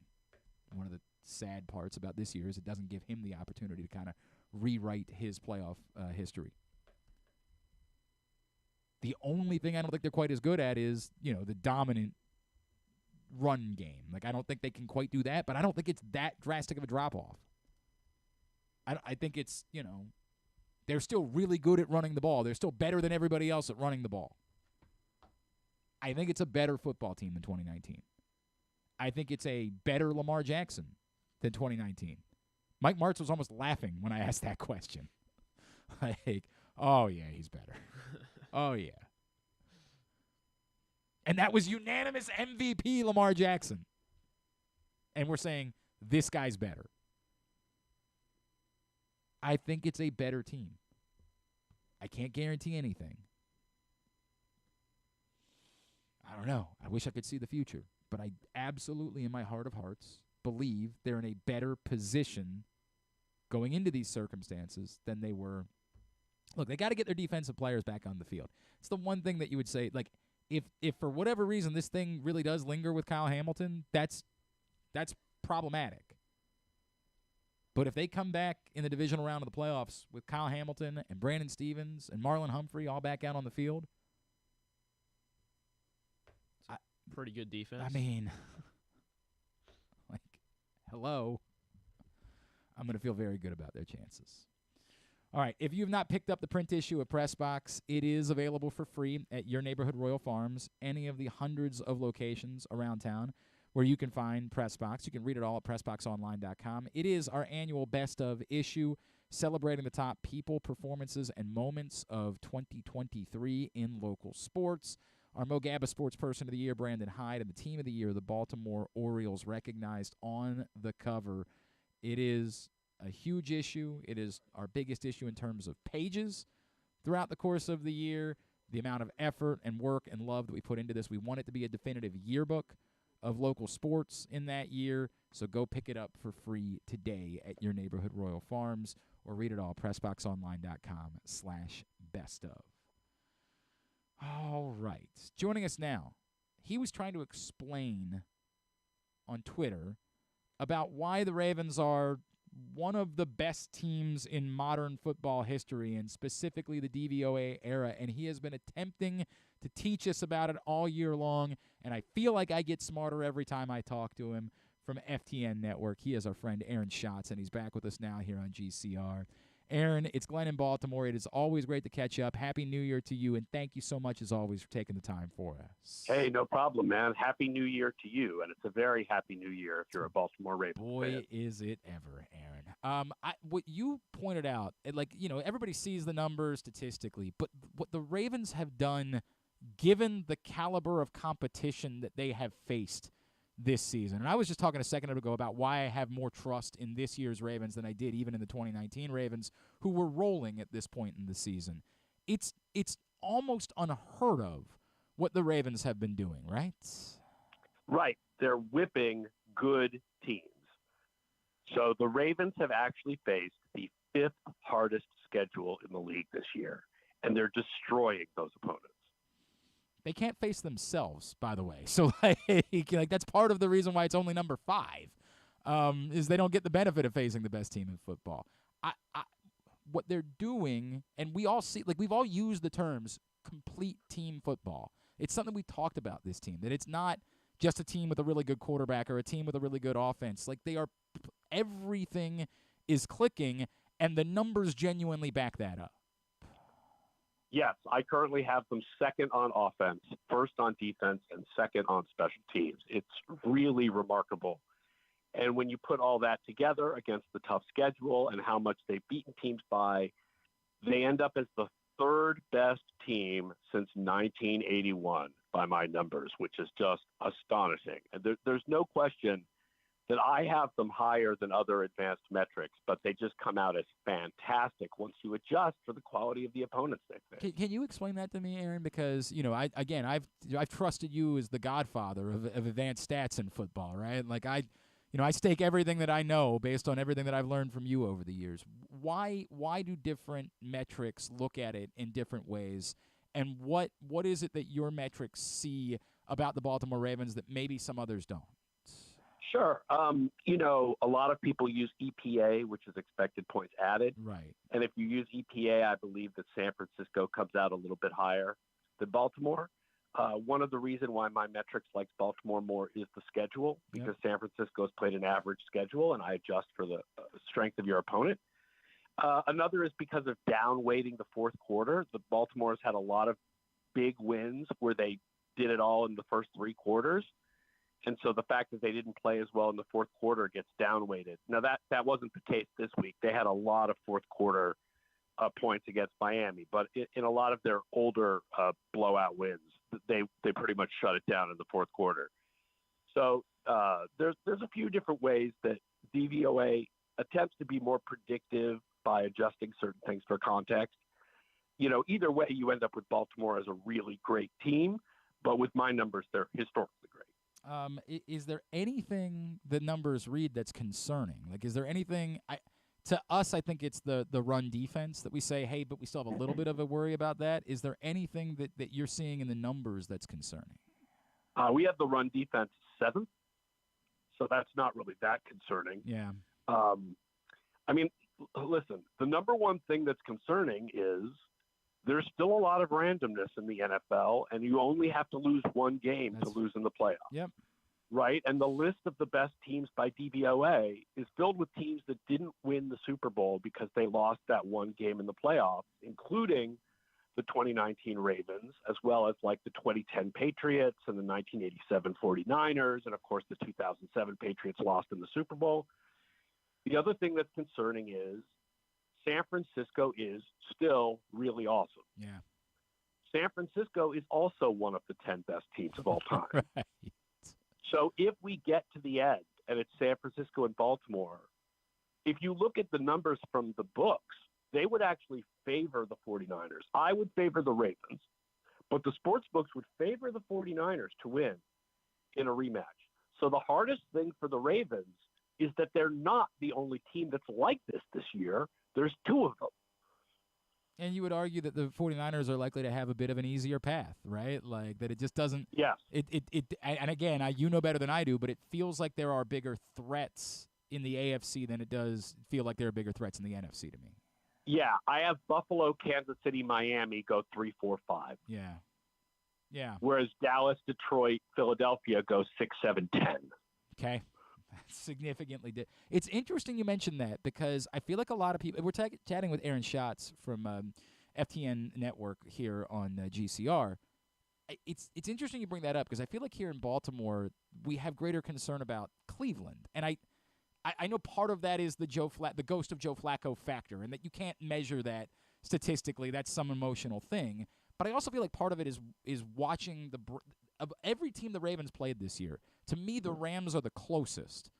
No one's really imposed their will on the Ravens all season long except the Cleveland Browns in Baltimore in the second half, where they seem to wear the Ravens down and genuinely beat them. The other games the Ravens lost, you would really argue the Ravens cost themselves those games. Are the Browns maybe not quite as good as we think they are based on what we saw in person from them? Yeah, I understand the fear of the Browns. I think it's less the Flacco revenge narrative and more that you lost to them. Right. Like, you didn't lose to Buffalo. You didn't lose to Kansas City. You didn't lose to Miami. In fact, you whooped up all over Miami. But you did lose to Cleveland. Remember, the first time they played Cleveland, Cleveland had a different quarterback, and they beat them 28-3. Yep. So there's plenty to learn from that game as well. So yeah, I would say Cleveland's not as good as you think they are. Flacco's been average as a quarterback. I think people are celebrating it because they're winning games and because it's better than what they had before, but it's not like a great offense or even a good offense. The running game is not particularly good without Nick Chubb and with the injuries that they have at offensive tackle. Right, their interior offensive line is still very strong, but the tackles, the backup tackles right now. And I don't know what's the deal. Amari Cooper should be, healthy by the playoffs, but obviously he's a big part of their offense. So I think Cleveland's had a couple of very high-profile wins on national television, and that scares you as well. And, they did beat Baltimore, and that scares you as well. But if you look at the overall strength of the teams, Buffalo, Kansas City, and Miami are stronger teams than Cleveland is. If I ask it this way, Aaron, I don't know, if this is a metric thing or, again, an emotional thing. Is there anything that you can pinpoint that gives a greatest definition of why the Ravens became this year? I know part of it is Lamar Jackson's Lamar Jackson. He's just unbelievable. He's capable of doing things that other humans can't do.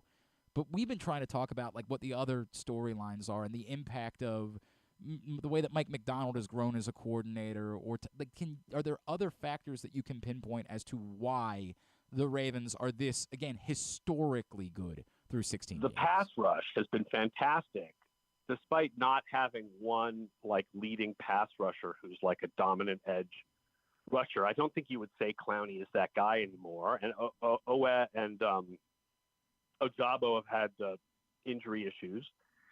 Matt Beakwe has been massively improved. It's been really good. Kyle Hamilton also, right, has been – he's very emblematic. Because he's such a Swiss Army knife of a defensive player, he's very emblematic of the fact that the Ravens defense can do anything, right, because he can do anything. So, he'll be healthy and back by the playoffs, I'm sure. So, I think the defense is what really stands out because we have them as the number one defense. As good as the offense is, it's the defense that really stands out. No, I completely get that. It's funny that you bring that up with Clowney because I completely agree with you on paper, and then I have to remind myself every time that, right now, and I don't, maybe you tell me, hey, don't read too much into this stat, but, ESPN's analytics have him as the fifth best win rate, edge rush win rate all season long. And I'm like, yeah, you wouldn't expect that, all right? Given his down years that he's had the last couple of years, and Kyle Van Noy has 8 sacks. Yeah. You wouldn't expect that either at the age of 32, but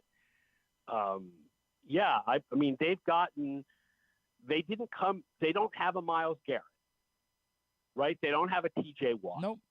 Clowney may be 5th in win rate, but he's not perceived in that way like those players are, and yet their pass rush has been fantastic.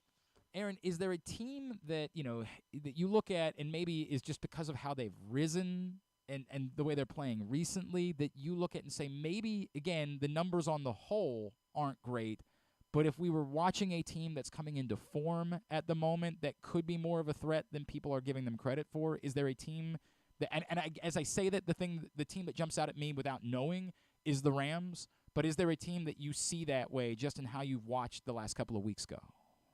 I know the Rams' offense has been really good the last couple of weeks, but their defense is very mediocre. Okay. And they will make some kind of big special teams error. Against the Ravens special teams especially, something will happen. The Rams special teams are like one of the 10 worst special teams units I've ever tracked. We saw it in Baltimore, right? Like in overtime. We saw that was how that game ended. They will something will happen. Okay, so here's the funny thing, right? Like, I mean, I would say that the best offense against the Ravens defense would be an offense that gets the ball out quickly and distributes the ball in the short middle part of the field, which is where the Ravens are the most vulnerable. Isn't that offense the Miami Dolphins? Or it's the San Francisco 49ers. Okay, Yep. Yeah. Yep, like that's the thing, right, is that they just beat those two teams. Yeah. Now, I mean, rematch, anything can happen in a rematch, but if you were like to say, what teams would be best situated to beat the Ravens, those were at least the offenses, those would be the two teams that you would say. So, and then I guess on defense, San Francisco would be more of a danger than Miami, especially now with Bradley Chubb hurt, but also, the Ravens don't have one key receiver for Jalen Ramsey to take away. Whereas the 49ers are much more distributed defense, and they've got Fred Warner and Dre Greenlaw going side to side. And so I would think the 49ers are really, really good. Like, don't look at the bounce of the ball and the way it turned into the Purdy interceptions and go, oh, yeah, man, we'll crush them if we play them again, because that is just not the case. But other than that, I mean, the Ravens, I don't think those are the two teams that seem built to beat them, and they whipped both of them. So before I let you go, Aaron, we don't need to make a Lamar Jackson MVP case anymore because it's over, right? Like he's the MVP of the league. There's no debate about it. That said, it's still weird because the statistics aren't overwhelming. He's not the MVP because he's put up, numbers that we've never seen before the way that some quarterbacks have in recent years. In the metrics that you do, can you define Lamar Jackson in a way and the season that he's had that goes beyond the simple statistics that everybody tends to look at when we look at MVP?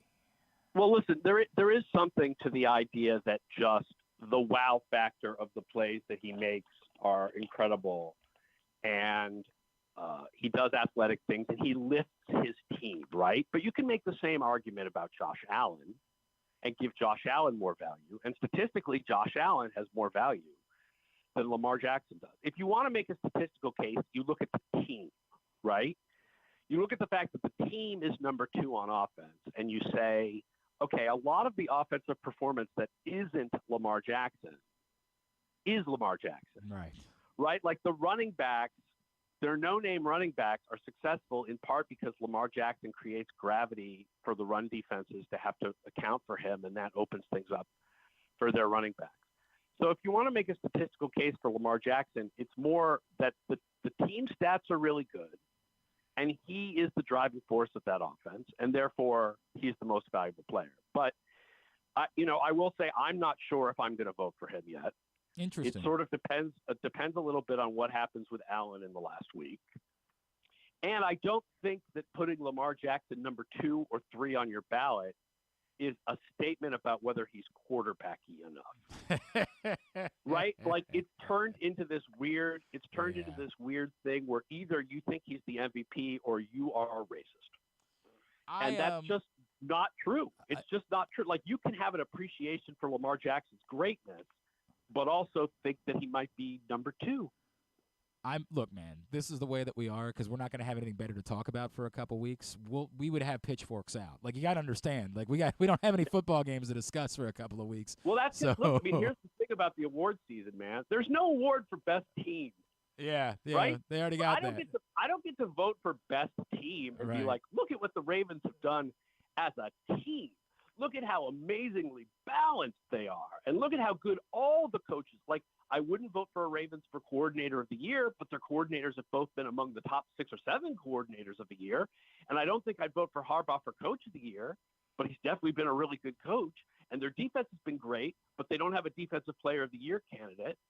Although I think Kyle Hamilton's an all-pro and Madubuike is an all-pro. Like, there's no best team award. So all the awards are about individuals, and all the individuals are from other teams. The number one, rookie of the year, the number one defensive player of the year are all from other teams, and maybe the MVP is too. But the team, like team-wise, this is the number one team. And so now they got to just finish it up and win the Super Bowl and prove it. The good news is, even if he doesn't get your vote, I still feel like Lamar's going to end up being the MVP. I have a feeling that even if he doesn't get my vote, that Lamar Jackson's going to get like 46 or 47 of the first place votes. I think it's pretty decided that he's going to be the MVP. And it's not like I'm not putting him on my ballot. You do get to vote for 5 guys. Aaron, can you remind everybody about FTN Network and the work you're doing there? Yeah, absolutely. You find my work at ftnfantasy.com/DVOA, but don't forget to check out everything at FTN Network because we do a ton of stuff to give you advice for both betting and fantasy. And by the way, multiple sports. You should check out the fantasy baseball guide that I believe still is on sale for the next couple days. The code is Otani to get a discount on the fantasy baseball guide.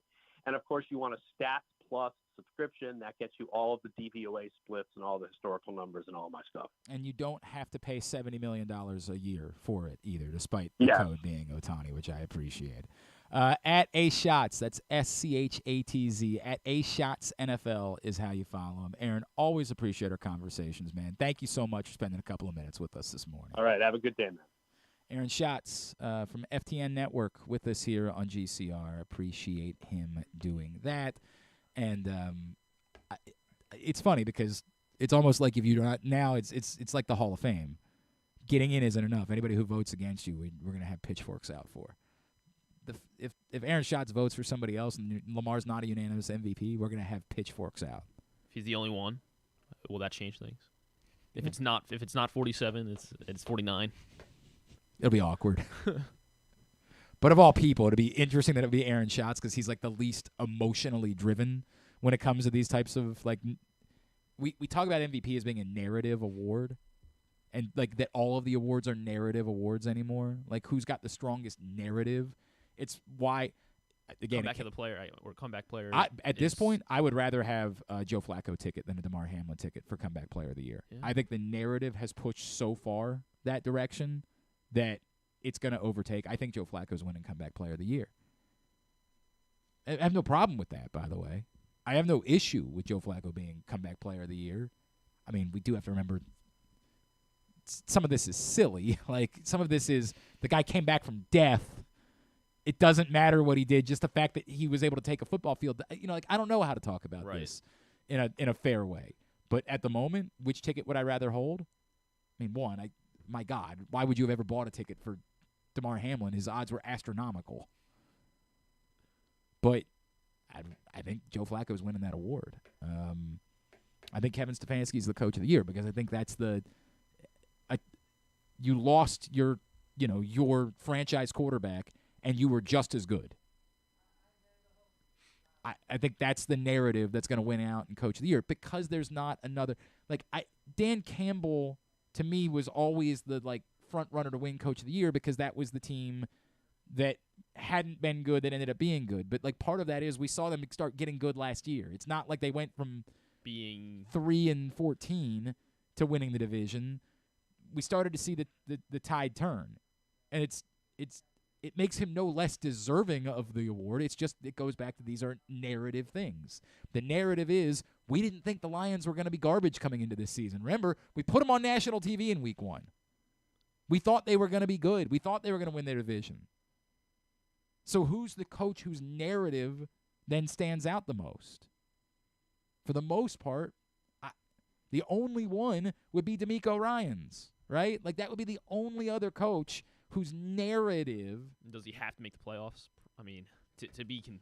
I feel like he shouldn't have to make the playoffs, but like I think he would, and I still don't know that it wins out over Stefanski. I think Stefanski's going to default to being coach of the year because who's done this? Who's lost their quarterback and been just as good?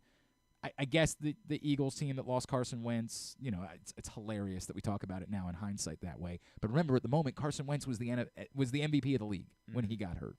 So that's the last But that was still like week 14 or what? Yeah, it was a little bit later, I think you're right, than when they lost to Deshaun Watson.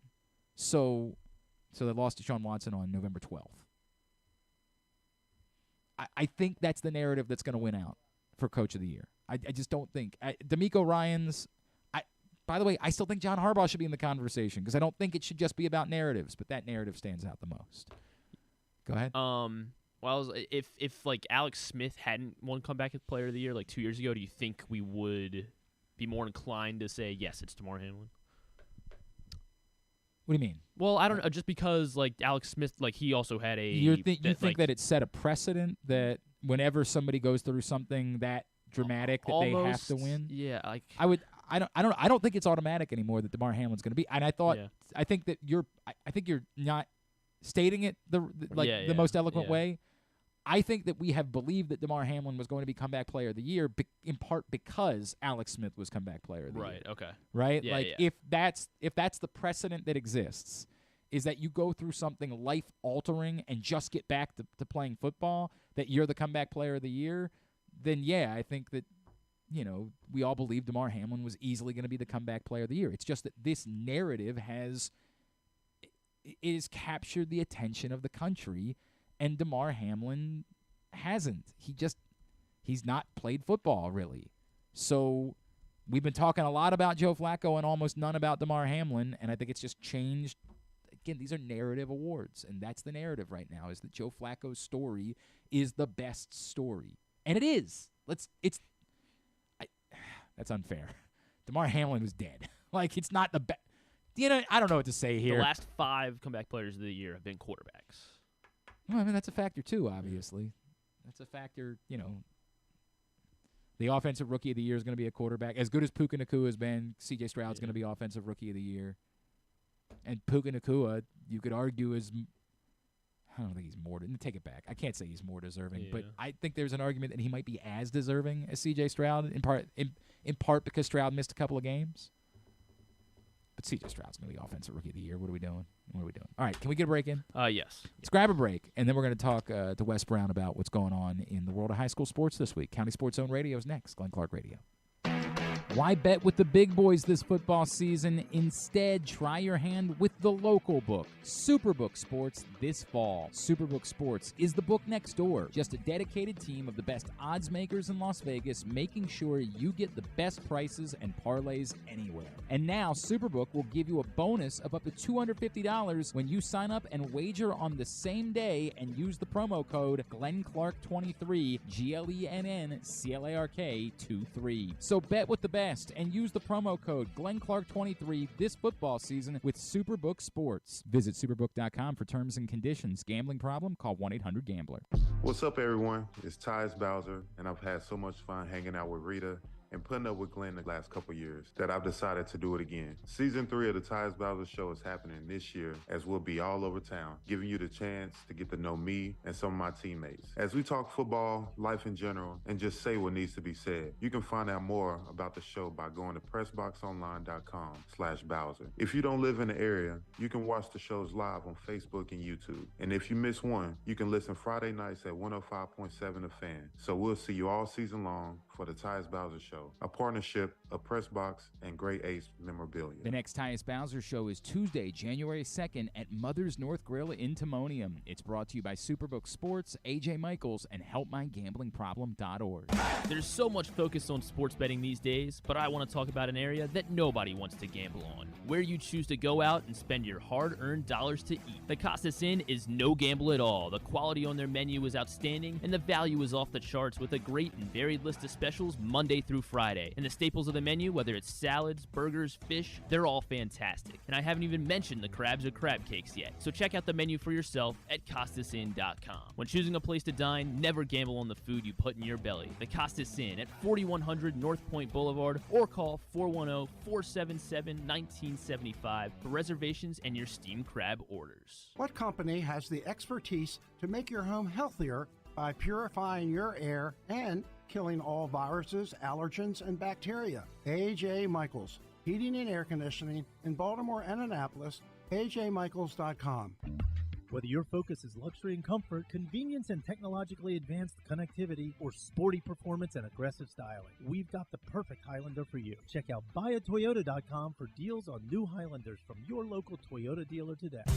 Hey Ravens fans, looking for the perfect new game day brew? Get a Guilford, Baltimore's finest craft beer during the next home game at the Bank. That's not all. Gather your flock next home game and check out Guilford Hall Brewery's brand new bar, the Gilly Nest, located near Section 505. No tickets? No problem. Enjoy all Ravens games all season long at our restaurant and brewery in Station North. Guilford Hall Brewery, European tradition, Baltimore charm. Sure, Glenn may be in his 40s now, but he looks just as good as he ever has, and he's still as sharp as he ever was. And I say both those things without even a shred of irony. Find out for yourself right now by watching the show at facebook.com/PressBoxSports or youtube.com/PressBoxOnline. All right, back in here as we are winding down on a Tuesday edition of the program.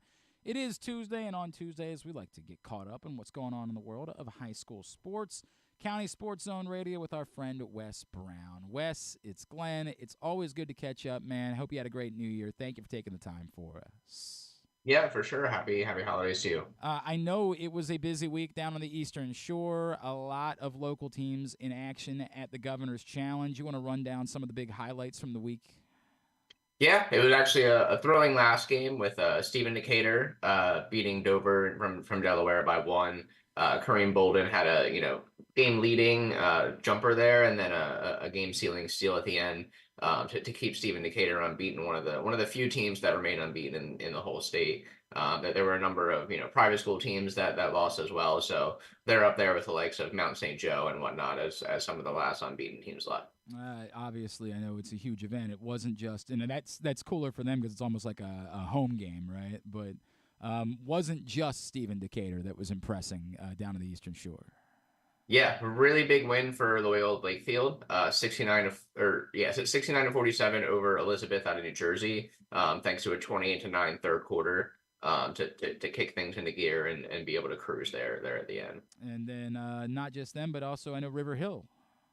Yeah, I was looking through some of the teams and where everything kind of stands as we head into the new year. And River Hill boys basketball is undefeated, 8-0, but they've been doing it in really dominant fashion as of late.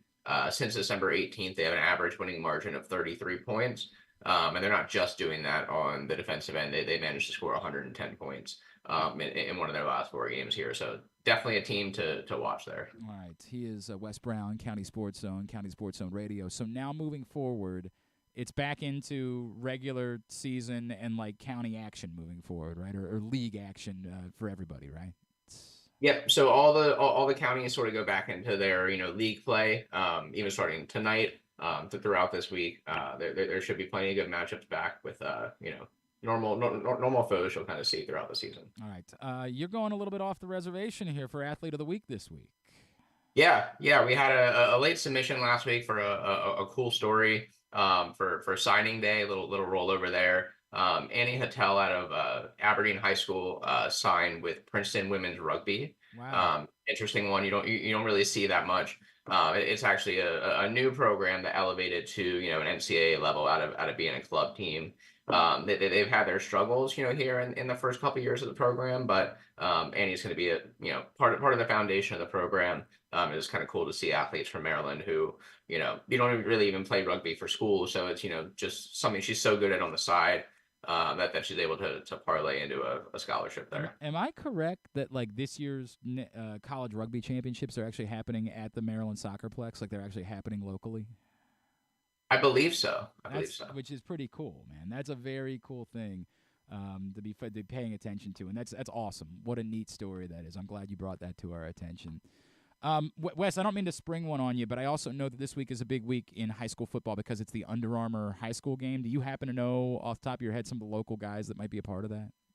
Yeah, so Emmett Laws, who's committed to Virginia Tech out of DeMatha, has been performing really well at practices, as well as Maryland football offensive lineman signee Ryan Howerton out of Pilati. Oh, right, yeah.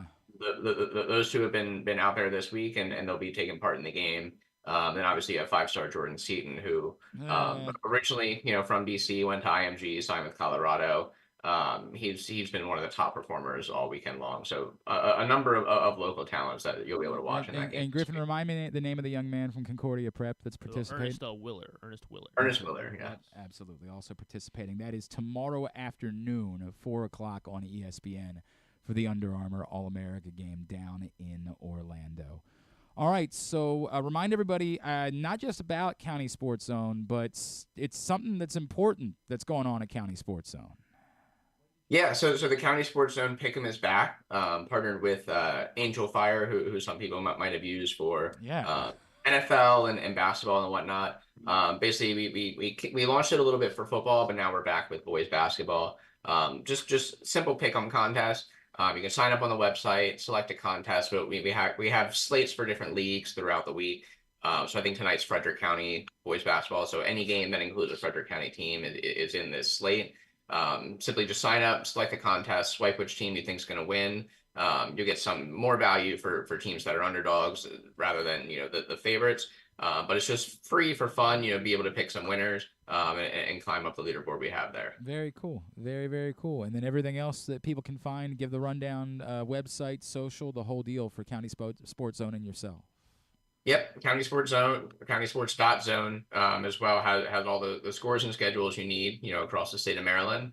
At CSZ Scores on Twitter, Instagram, and then I'm at W_Brown21. Awesome. Wes Brown, appreciate you, man. Let's talk again next Tuesday. Thanks so much. Yep, thank you. That's Wes Brown from County Sports Zone with County Sports Zone Radio for this week. All right. Oh, I did. Proctor had a good one today, and I totally missed it earlier. He said, I think Griffin is fine as a producer, but I prefer my producers to be a little more producery, and I don't disagree with that. I just, a little more producery from you if you don't mind moving forward. Like you're okay. Trying to figure out how to. Yeah, but just a bit more producery is what you would actually take it as a compliment if you're but if you're making the direct comparison to that crazy lady who didn't think Lamar was quarterbacky.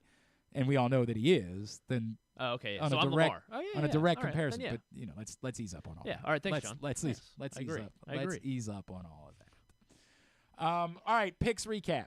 Picks recap is brought to you by Live Casino and Hotel Maryland. Griffin, what's going on? Literally end of the line. 2 days remaining over at Live Casino. If luck wasn't on your side at a recent bet at the FanDuel Sportsbook at Live Casino and Hotel Maryland, there is a simple answer because we can turn those losses into winning opportunities with the second chance to win promotion.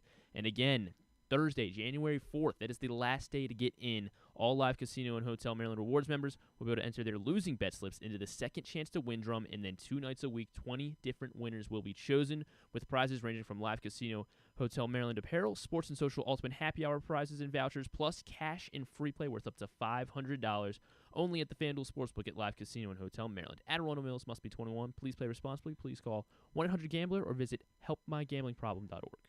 All right. So who was updating the grid last night? Was that you or was that's John Proctor? Yeah, I guess Did he screw that up? He was trying to steal a point from himself, actually. Maybe he should be more Excel sheety.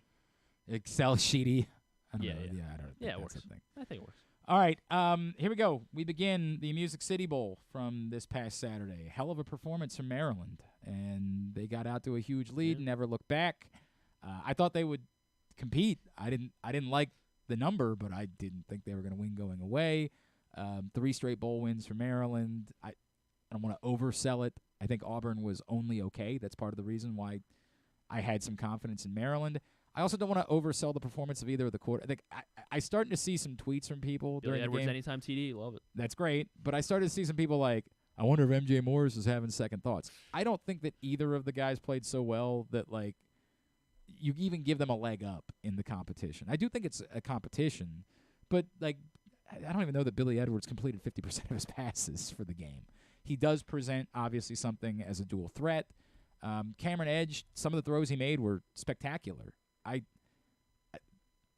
don't think the cupboard is bare, but I don't know that any of them are so obviously the guy that you go into next year feeling like, yep, you definitely have, who the quarterback is. I think it's going to be a spring and summer-long competition to figure out which one of those guys ends up becoming the quarterback for Maryland. But, look, man, it was fun. If you're a Maryland fan, it was neat to have it go that way.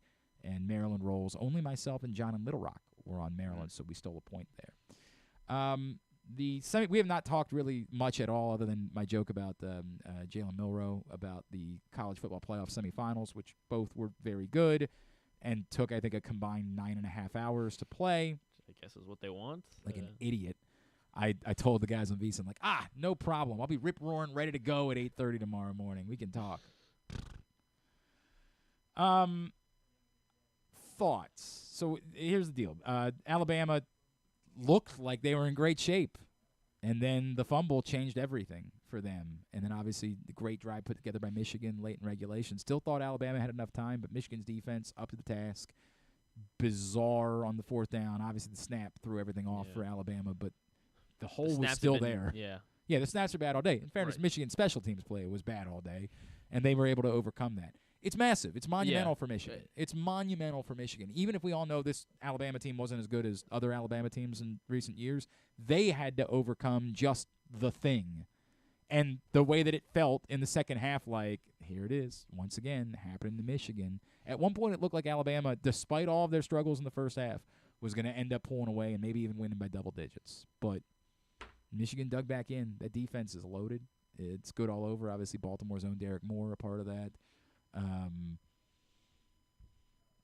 J.J. McCarthy is not asked to do quite as much as other quarterbacks are asked to do, but he made some, like, his underneath throws look brilliant, don't they? Like, he looks golden on underneath throws. Great game. Not high scoring and not without, mistakes or errors, but obviously highly competitive and really in that cathedral of football with the sun going down. I mean, it's everything everybody says it is. You're reminded of that every year. You're like, oh, right. We make fun of the Rose Bowl, and then we get back there, and we're like, this is why they force everybody to work around their schedule, because the sun going down at the Rose Bowl on New Year's Day is a sight to behold. Although, ironically, the greatest Rose Bowl of all time didn't happen in that window. It was when Vince Young the Texas, they played a night game that year. All that being said, Michigan deservedly gets to be the favorite in the championship game. And they deserve to win. They were the better team. There was nothing as goofy as Milroe's, not noticing the giant hole.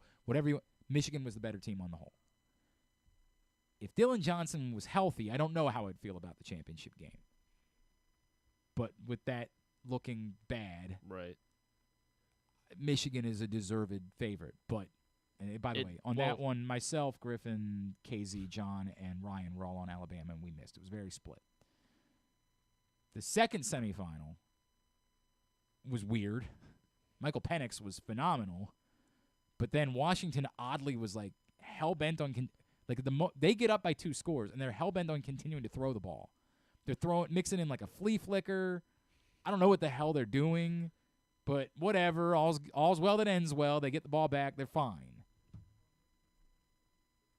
We can sit here and nitpick the decision to keep running the ball. And you can say, hey, if you just take knees, you're giving the ball back to Texas with 18 seconds left. Sure, unless someone gets hurt taking a knee. Like, it's utterly fluky what happened there. One, and a couple people pointed this out, football as a whole ought to think about that rule, right? Like, the clock stopping. Yeah, you ought to think about that.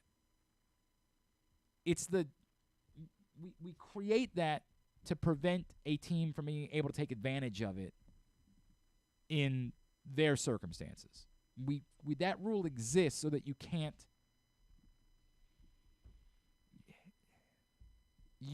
fake an injury to get a free timeout. That's not a fake injury. Right. And there ought to be a way for the officials to have discretion to say, and I get it, we don't really want the officials to have discretion. We really want the rules to be the rules to be the rules. But Jesus, man. Like a team that's leading, that's obviously not faking an injury, shouldn't be penalized because a player got hurt. And if they get a first down, they don't even have to think about, like, I understand why they're handing the ball off. Mm-hmm. If they get a first down, there's no, they can't have a punt block. They can't have something goofy happen if they pick up a first down. So I'm not mad at Washington for not taking knees. I get it. And in their mind, these are safe plays. They're screaming at Dylan Johnson, hey, hold on to the football. Whatever you do, if they've got you bottled up, don't try to get extra yards out of it. Just go down. They're doing everything in their power. It's a bizarre rule that exists that penalizes a team for something unforeseen. The rule should have greater clarity. And a team that's leading in that circumstance shouldn't be penalized for the fact that they had a player get hurt. And I know it's crazy to say, but like non-contact injuries happen too. And if somebody gets hurt in the process of taking a knee, the clock's going to stop then too. The problem wasn't the play calling. You can talk about the play calling earlier where they were still obsessed with throwing up by 2 scores. But the problem there is not the fact they were handing the ball off. That's a safe play. In a way, I'm glad that like the football gods saved the day and said, we're not going to allow this to change the result of the game. We're not going to let something unforeseen change the result of the game. And I don't remember the name of the defensive back. I said it on Twitter. That's like a walk-off effing grand slam at the end of the game. Like, that is as perfect as you can play that ball in that situation. And you can only do it in that situation because otherwise you're still trying to go for an interception in any other spot. But knowing there's 1 second left in the game, everything right. Brilliant. Washington continues every time we disrespect them. Every time we say their defense stinks. I saw a lot of people last night saying, you guys keep saying their defense stinks because you're only looking at pure statistics. You're not taking into account that there were other games this year where they got up by a big margin and took their guys off the field and they gave up points. Like it's impossible to find. Their defense isn't brilliant. It's not Michigan's defense, obviously, but it's not quite as bad as the numbers would make you think that it is. I still think without Dylan Johnson, it's hard to. I get last night the story clearly wasn't Dylan Johnson. It was Michael Penix. Michael Penix was brilliant. But against a defense the caliber of Michigan, I think you have to be more balanced. And I don't know enough about what Washington presents in the run game without Dylan Johnson on the field.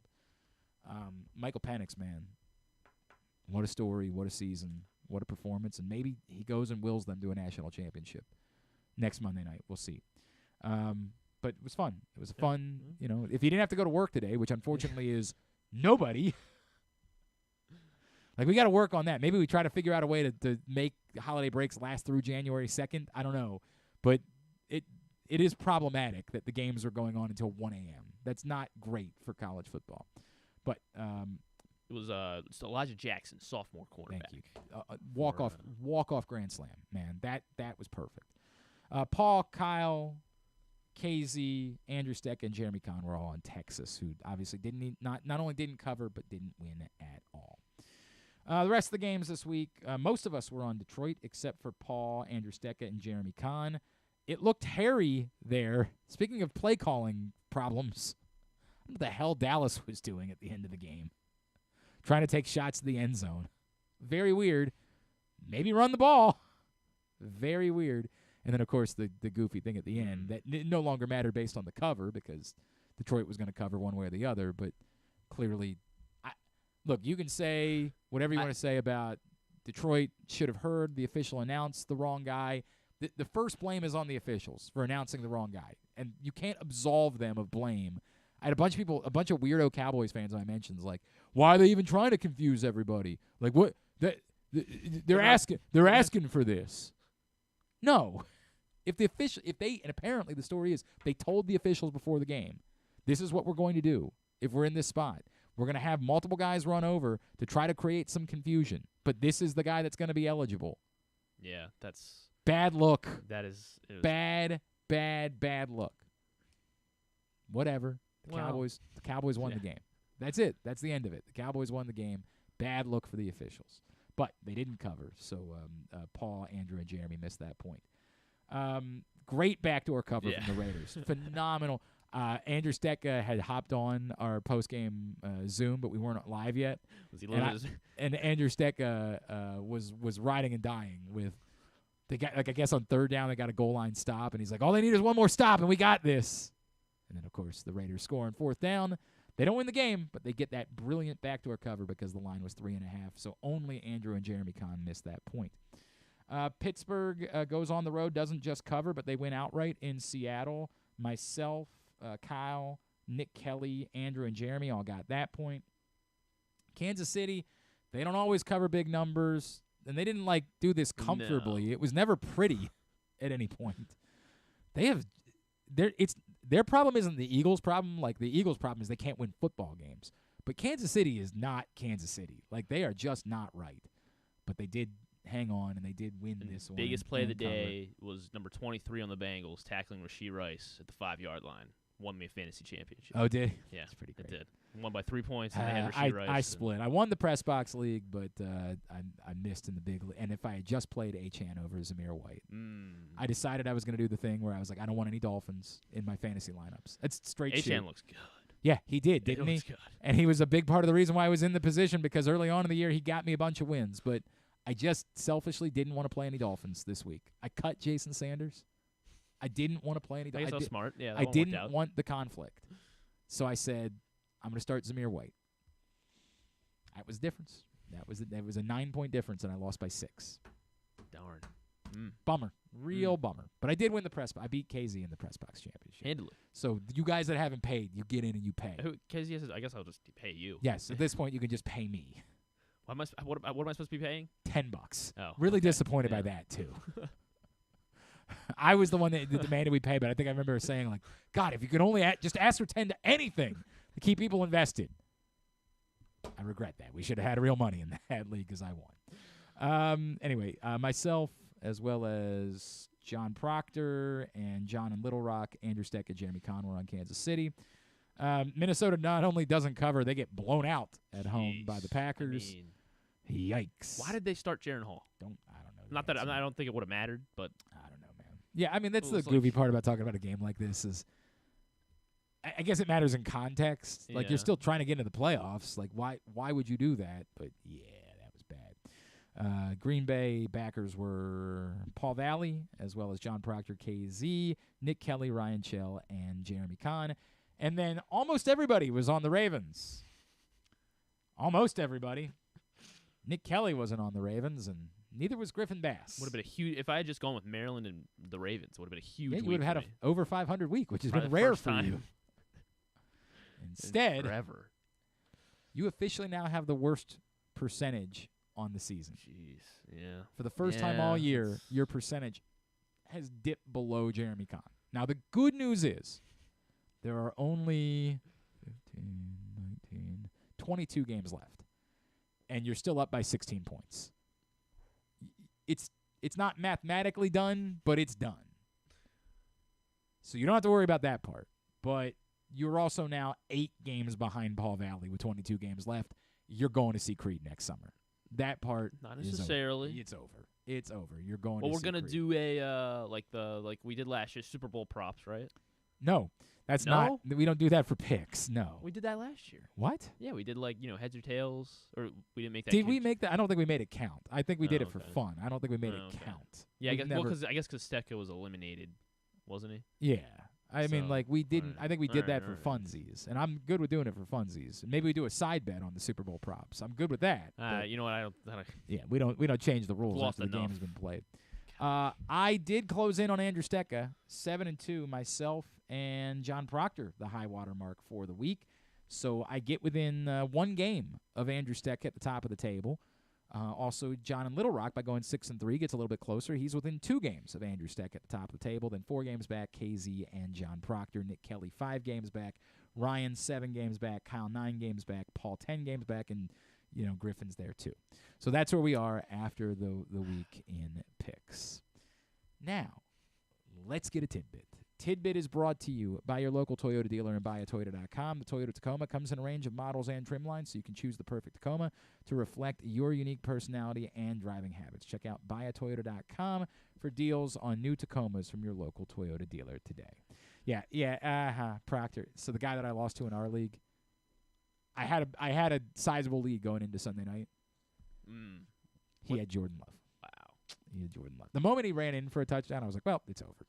It's over. I don't have to worry about it. But again, I just keep coming back to, if I just would have started Achane, that's the difference. Should have.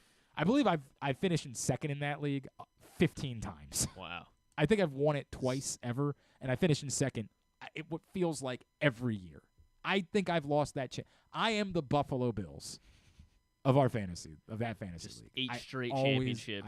I always lose in the championship. One year I lost to Proctor, and like the star of the week was Capri Bibbs. Like Capri Bibbs got like 35 points, and I lost the league because of that. I don't think I can even name. Yeah, who he was playing for, anything about him. Nope. I believe he had played at Colorado State, if I remember correctly. Capri Bibbs. Maybe like a Cameron Meredith or something. Throw that in there. Cam Meredith had a little bit of a career. Capri Bibbs played for the 49ers. No, he's on the practice squad. He played for the Broncos, the 49ers, the Reds. Not that. The team that doesn't exist anymore. The red team. Yeah, and the Packers apparently briefly as well. He went to, I had that right, Colorado State, after he transferred from something called Snow, which I guess is just like a field. Yeah. Like he had just been running around playing in the snow. So is that an abbreviation, SNOW, or it's just Snow College? Snow College is a public community college in Ephraim, Utah. Ooh, probably pretty. I'm guessing that's the case. Do you remember dropping? It wasn't Cam Anderson. It was C.J. Anderson, Proctor. Oh, do you remember dropping C.J. Anderson one year, who I started in the championship for the win against you? C.J. Anderson was a tank. I did. That did happen. I dropped C.J. Anderson. He picked him up for championship week. And it's much like the story same story this year. The guy that beat me in the championship, I think, had like the 10th most points in the league.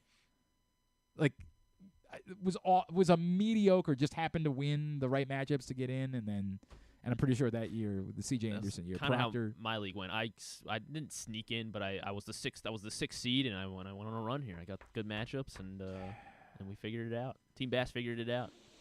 I won. Don't forget, I won the Press Box League. Let's not forget that. Yeah, well, I won a lot more money in this one, for what it's worth. I won next. By the way, I haven't been paid a penny yet. KZ hasn't paid me. The rest of you, get in. You owe me money. Not much, but I'll take it.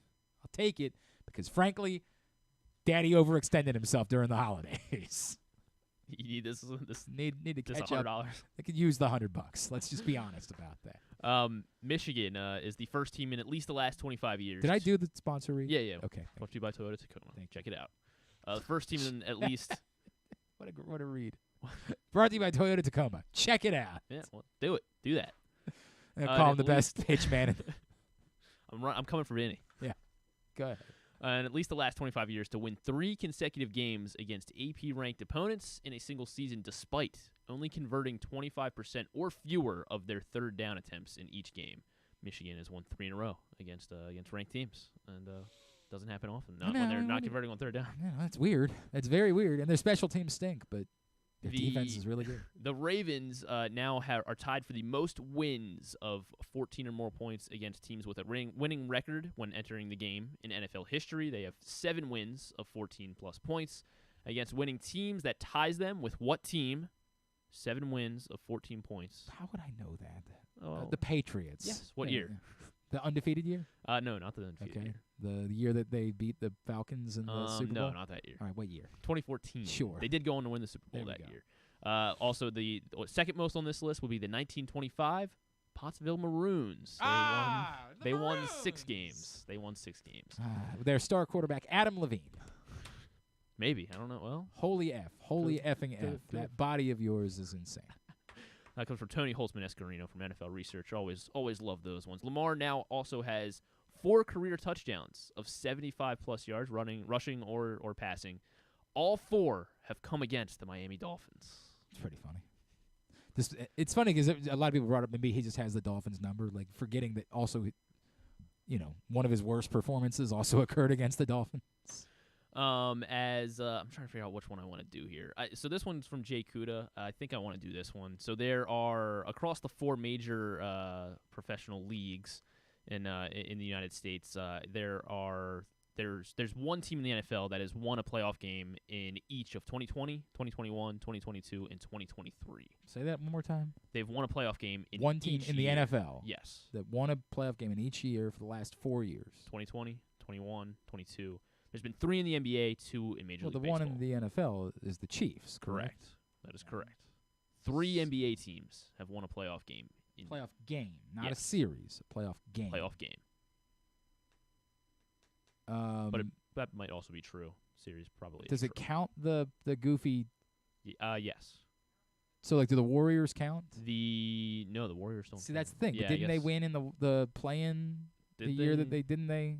The year they were bad, I thought they were in the play-in thing. I'm just trusting Jay Kuda here. So then the Nuggets. Yes, the Nuggets. The Heat. Not the Heat. Okay.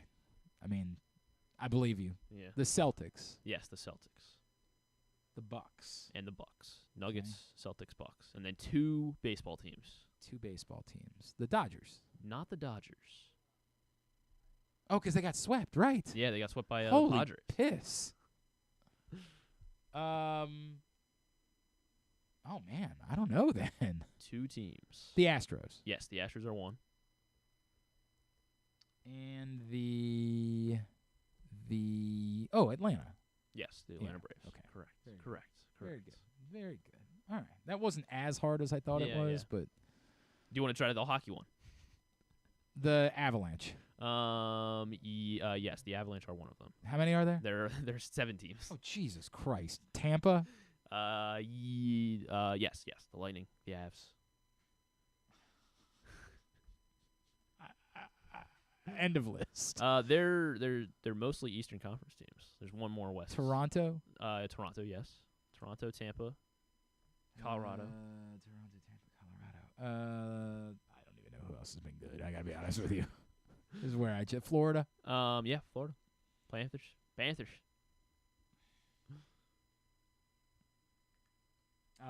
2 more Eastern Conference teams that the Rangers? No, not the Rangers. I don't know. The Capitals didn't make the playoffs No, last year, not the Capitals. right? Yeah. Not the Capitals. The Penguins? Not the Penguins. The Devils? Not the Devils. The Flyers? The Bruins? Yes. The Bruins! The Bees. The Bees.